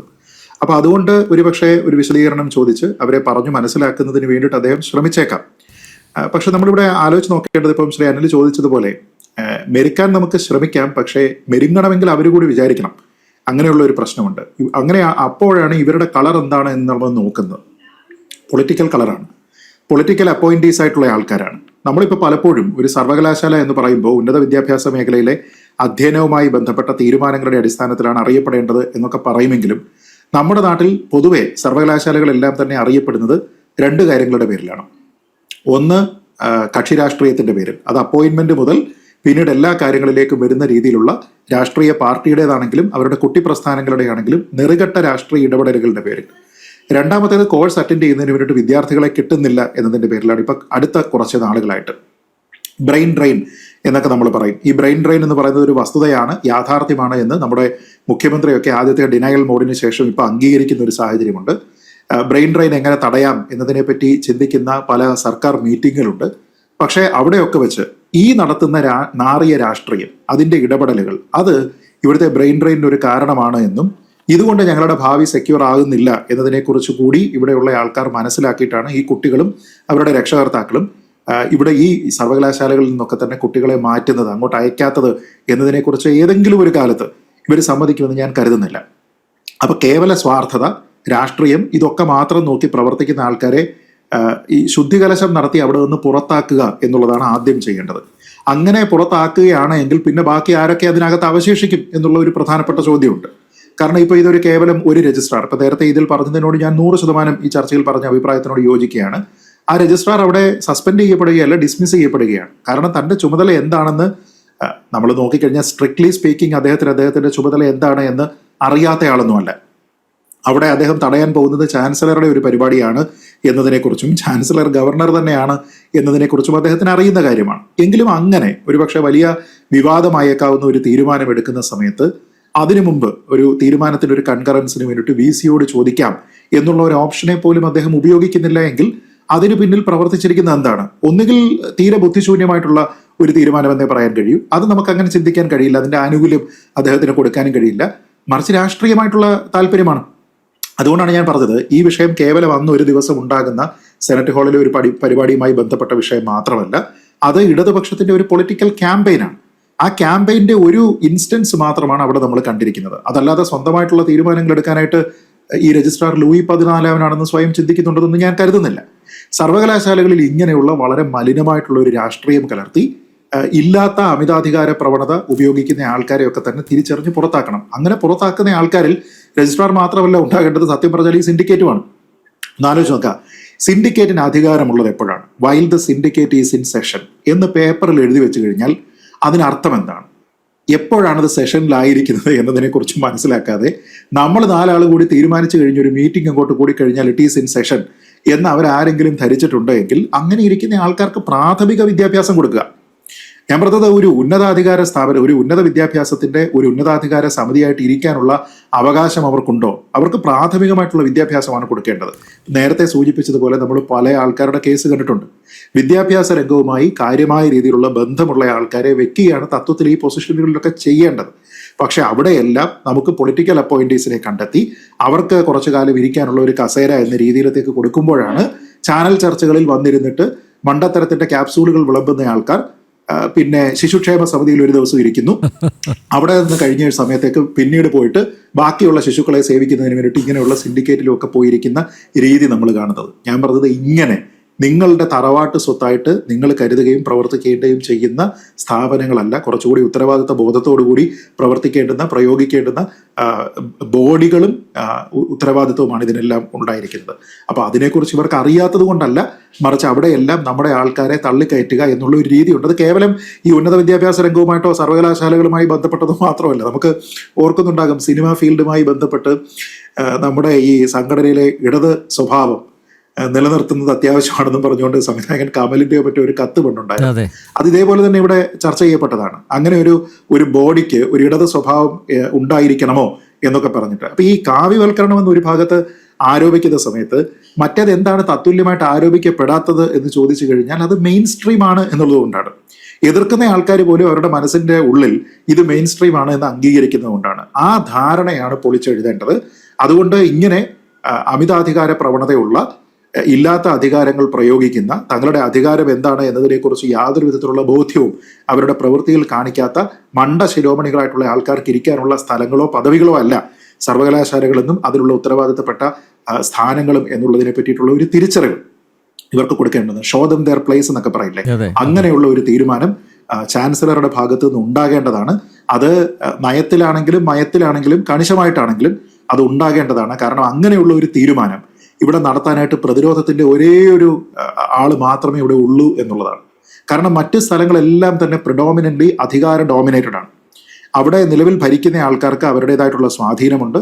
അതുകൊണ്ട് തന്നെ അവർക്ക് ഈ ഇത്തരം ബോഡികളെ എല്ലാം തന്നെ സ്വാധീനിക്കാനുള്ള എല്ലാ അധികാരവുമുണ്ട്. അത് നടക്കാത്ത ഒരേ ഒരു സ്ഥലം എന്ന് പറയുന്നത് VC അപ്പോയിന്റ്മെന്റിന് വേണ്ടിയിട്ടുള്ള സെലക്ഷൻ ഗ്രൂപ്പ് എങ്ങനെ ഫോം ചെയ്യുന്നു എന്നതിലാണെന്ന് അറിയാവുന്നത് കൊണ്ടാണ് അതിന് ബദലുമായിട്ട് ഒരു സർവകലാശാല നിയമം, ഭേദഗതി നിയമം കൊണ്ടുവന്നതിന് ശേഷം അതിന് അപ്രൂവൽ കിട്ടുന്നതിന് വേണ്ടിയിട്ട് അത് അപ്രൂവ് ചെയ്യാത്തത് കൊണ്ട് ഞങ്ങളുടെ നിയമസഭയെ അതിൻ്റെ അധികാരത്തിനെയൊക്കെ തന്നെ ഇവിടെ അവഹേളിക്കുന്നത് എന്നൊക്കെ പറഞ്ഞിട്ട് ഇവിടെ ഷോ നടത്തുന്നത്.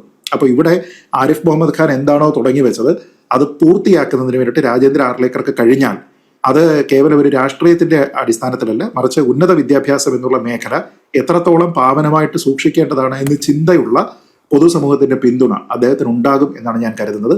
അതുകൊണ്ട് ഏത് രീതിയിലായാലും, സോഫ്റ്റ് ആയിട്ടാണെങ്കിലും ഹാർഡായിട്ടാണെങ്കിലും അദ്ദേഹം ഇവരെ അവരുടെ സ്ഥാനം കാണിച്ചു കൊടുക്കേണ്ടതുണ്ട് എന്നാണ് ഞാൻ കരുതുന്നത്. അല്ല, ഇപ്പോൾ ഉന്നത വിദ്യാഭ്യാസ മന്ത്രിയും അതുപോലെ SFIക്കാരും പറയുന്നുണ്ട് ആരിഫ് മുഹമ്മദ് ഖാൻ ആയിരുന്നു കുറച്ചുകൂടി ഭേദം, അദ്ദേഹം തന്നെ തുടർന്നാൽ മതിയായിരുന്നു എന്ന് പറയുന്നുണ്ട്. അത് ഇവിടെ മാത്രമല്ല കേട്ടോ. അത് നമ്മൾ ഇത്തിരി രാഷ്ട്രീയം പറയാം. നമ്മൾ ഈ 1998 അടൽ ബിഹാരി വാജ്പേയി ഭരിക്കുന്ന സമയത്ത് ഒന്നാലോചിച്ച് നോക്കൂ. ആ സമയത്ത് വാജ്പേയി ആൾക്കാർക്ക്, ഈ എതിർക്കുന്ന ആൾക്കാർക്ക് വലിയ താല്പര്യം ഉണ്ടായിരുന്നില്ല, അദ്ദേഹത്തിന് തീരെ താല്പര്യം ഉണ്ടായിരുന്നില്ല. അതിനുശേഷം പിന്നീട് നരേന്ദ്രമോദി വന്നു. നരേന്ദ്രമോദി കുറെ തീരുമാനങ്ങൾ കുറച്ചുകൂടി കാർക്കശ്യത്തോടു കൂടി നടപ്പാക്കിയ സമയത്ത് ഇതേ കാര്യം ഇവരെല്ലാം പറഞ്ഞു, വാജ്പേയി എത്ര ഭേദമായിരുന്നു എന്ന് പറഞ്ഞു. ഇനി നാളെ ഒരു കാലത്ത് യോഗി ആദിത്യനാഥാണ് BJPയുടെ പ്രൊജക്റ്റഡ് പ്രൈം മിനിസ്റ്റർ കാൻഡിഡേറ്റ് എങ്കിൽ ഇപ്പോൾ അദ്ദേഹത്തിന്റെ UP-യിലെ മുഖ്യമന്ത്രി എന്ന രീതിയിലത്തേക്കുള്ള ഇടപെടലുകൾ കണ്ടു കഴിയുമ്പോഴത്തേക്ക് നാളെ ഒരു കാലത്ത് നോക്കിക്കോളൂ, ഇതേപോലെ ചർച്ചകളിലൊക്കെ ഇവരുടെ പ്രതിനിധികൾ വന്നിരുന്നിട്ട് പറയും നരേന്ദ്രമോദി ആയിരുന്നു ഭേദമെന്ന്. അതപ്പോൾ ഇവർക്ക് ഈ എല്ലാ മേഖലകളിലും ഉള്ളതാണ്. ഇതൊക്കെ ഒരു സാധാരണ നമ്മൾ കാണുന്ന ക്യാപ്സൂളാണ്. 101 എന്ന കണക്കിൽ അവരെല്ലാ ദിവസവും ഉപയോഗിക്കുന്ന ക്യാപ്സൂളുകളാണ്. അത്രയ്ക്കുള്ള പ്രാധാന്യം മാത്രമേ അങ്ങനെയുള്ള കമ്പാരിസൺസിന് കൊടുക്കാവൂ എന്നാണ് ഞാൻ കരുതുന്നത്. ഓക്കെ, ശശികുമാർ സാർ, ഒറ്റ കാര്യം കൂടി. അതായത് നേരത്തെ ശ്രീജിത്ത് ചൂണ്ടിക്കാണിച്ചതുപോലെ ഈ മലീമസമായിട്ടുള്ള രാഷ്ട്രീയ സംസ്കാരം സർവകലാശാലകളിൽ അത് ഞങ്ങളുടെ തറവാട് സ്വത്താണ്, അതുകൊണ്ട് ഞങ്ങൾ തീരുമാനിക്കുന്നത് ഇവിടെ നടപ്പിലാക്കാൻ പറ്റൂ എന്ന് വാശി പിടിക്കുന്ന ഒരു വിഭാഗം, അത് എന്തുകൊണ്ട് പൊതുസമൂഹം അത് അങ്ങ് ഉൾക്കൊള്ളുന്നില്ല? നേരത്തെ സലാം സാറും ചൂണ്ടിക്കാണിക്കുകയുണ്ടായി. അതായത് ഈ സർവകലാശാല പിന്നെ അധ്യാപകരായിട്ടിരിക്കുന്നവരും അതുപോലെ ജീവനക്കാരായിട്ടിരിക്കുന്നവർക്കും ഒക്കെ ഒരു ഇടതുപക്ഷ സ്വഭാവമാണ്. അതുകൊണ്ട് തന്നെ ഇതുമായിട്ടൊക്കെ സമരസപ്പെട്ടു പോവുകയാണ്, എതിർപ്പിൻ്റെ സ്വരമുണ്ടാകുന്നില്ല. അതെങ്ങനെ മാറ്റിയെടുക്കാൻ സാധിക്കും? കാരണം നമ്മുടെ യൂണിവേഴ്സിറ്റികളിലും മറ്റെല്ലാ സ്ഥലങ്ങളും പ്രത്യേകിച്ച് സർവകലാശാലകളിൽ അധ്യാപകരും ജീവനക്കാരും വലിയൊരു വിഭാഗം ഇടതുപക്ഷത്തിലാണ്. അതിന് കാര്യം വർഷങ്ങളായി CPM-ന് വലിയ ആധിപത്യമാണ് സർവകലാശാലകൾ. അത് ഞാൻ പലപ്പോഴും സൂചിപ്പിക്കുക, UDF ഭരിക്കുന്ന കാലത്ത് പോലും വളരെ പ്രോമിനൻ്റ് ആയിട്ടുള്ള സ്ഥാനം സർവകലാശാലകളിൽ LDF-നുണ്ട്. അത് കേരള സർവകലാശാലയിലും കാലിക്കറ്റിലും ഈ ഇലക്ഷൻ സിസ്റ്റം ആയിരുന്നുകൊണ്ട് അന്നു മുതൽ തന്നെ അധ്യാപകരെ നിയമിക്കുന്നതിലൊക്കെ ജീവനക്കാരെ നിയമിക്കുന്നതിലൊക്കെ അവരുടെ പങ്ക് വളരെ വലുതാണ്. അത് കൈവിടാൻ CPM-ന് തയ്യാറല്ല. CPM 2 മേഖലയാണ് ശ്രദ്ധിക്കുന്നത്. ഒന്ന് വിദ്യാഭ്യാസ മേഖലയും മറ്റൊന്ന് സഹകരണ മേഖലയും. ഈ രണ്ടും തട്ടിപ്പാണ്. ഈ 2 തട്ടിപ്പിൻ്റെയും നിയന്ത്രണം സർവകലാശാല പോലെ തന്നെയാണ് കോപ്പറേറ്റീവ് സെക്ടറും. കോപ്പറേറ്റീവ് സെക്ടറും മിക്കവരെല്ലാം തീർന്നു കഴിഞ്ഞു. അതുപോലെ സർവകലാശാല അവരുടെ കയ്യിലല്ലെങ്കിൽ അവർ നശിപ്പിക്കും. ഇപ്പോഴെന്താ കേരളത്തിൽ നമുക്കറിയാം, കഴിഞ്ഞ 3 വർഷം ആരിഫ് മുഹമ്മദ് ഖാൻ്റെ പകുതി അദ്ദേഹം വന്ന് ആദ്യത്തെ 2 വർഷം CPM-നോടൊപ്പം തന്നെ അദ്ദേഹം യാതൊരു കോൺഫ്രണ്ടേഷനിലാണ് നിന്നു. കണ്ണൂരത്തെ അദ്ദേഹത്തിൻ്റെ പുനർനിയമനവും അതോടൊപ്പം തന്നെ അദ്ദേഹത്തിൻ്റെ പ്രൈവറ്റ് സെക്രട്ടറി രാകേഷിൻ്റെ ഭാര്യയുടെ നിയമനം മുതലാണ് പൊട്ടിത്തെറി തുടങ്ങിയത്. അത് വലിയൊരു ഭാഗ്യമായി. അതോടുകൂടി വൈസ് ചാൻസലർമാരുടെ നിയമനം ഗവർണർ ഏറ്റെടുത്തതും ഗവർണറുമായിട്ടുള്ള കോൺഫറൻസ് തുടങ്ങിയപ്പോൾ സർവകലാശാലകൾ കയ്യിൽ നിന്ന് നഷ്ടപ്പെടുമെന്നുള്ള ഫീലിംഗ് വന്നാൽ പിന്നെ ഈ ഇടതുപക്ഷ പ്രത്യേകിച്ച് CPM-ന് പിന്നെ മുന്നോട്ട് മറ്റു നോട്ടമൊന്നുമില്ല. എന്ത് വില കൊടുത്തും ഒന്നുകിൽ ഞങ്ങൾ ഉദ്ദേശിക്കുന്ന കാര്യം നേടുക, അല്ലെങ്കിൽ നശിപ്പിക്കുക. ഈ നിൽക്കുന്ന അധ്യാപകരിൽ വലിയൊരു വിഭാഗം വാസ്തവത്തിൽ നിഷ്പക്ഷരായിട്ടുള്ളവരാണ്. പക്ഷേ അവർക്ക് നിലനിൽക്കാനൊക്കില്ല. ഏതെങ്കിലും അധ്യാപകർ അവർക്കെതിരായിട്ട് നിന്നാൽ ഒന്നുമില്ലെങ്കിൽ അവസാനം ഏതെങ്കിലും ഒരു SFI പെൺകുട്ടിയെ കൊണ്ട് പീഡന പരാതിയും കിട്ടി അധ്യാപകരെ ട്രാപ്പ് ചെയ്യും. ഇതിൽ ഭയമുണ്ട് അധ്യാപകർക്ക്. അധ്യാപകർ പലരും ഞങ്ങളോട് നേരിട്ട് വിളിച്ച് എൻ്റെ സേവ് യൂണിവേഴ്സിറ്റി ക്യാമ്പയിൻ കമ്മിറ്റിക്ക് കൂടുതൽ ഡേറ്റാസ് തരുന്നതിൽ വലിയൊരു വിഭാഗം ഇടതുപക്ഷ സംഘടനയിലുള്ള അധ്യാപകരാണ്. പക്ഷെ അവർക്ക് പരസ്യമായി പറയാൻ വയ്യ. അങ്ങനെയുള്ള അടിമ ജീവിതത്തിലാണ് ഈ അധ്യാപകരും ഒരു പറ്റം ജീവനക്കാരും. അത് കഴിഞ്ഞ വർഷങ്ങളായി ഉണ്ടാക്കിയ സിസ്റ്റമാണ്. ആ സിസ്റ്റം മാറ്റിയാലല്ലാതെ കേരളത്തിൽ ഉന്നത വിദ്യാഭ്യാസ മേഖലയിൽ നിന്ന് CPM-ൻ്റെ കൈപ്പിടിയിൽ നിന്ന് സർവകലാശാലകളെ രക്ഷിക്കാൻ കഴിയുള്ളൂ. ഓക്കെ, സലാം സാർ, 1 മിനിറ്റ് സാറിൻ്റെ ഒരു നിർദ്ദേശം കൂടി ആവാം.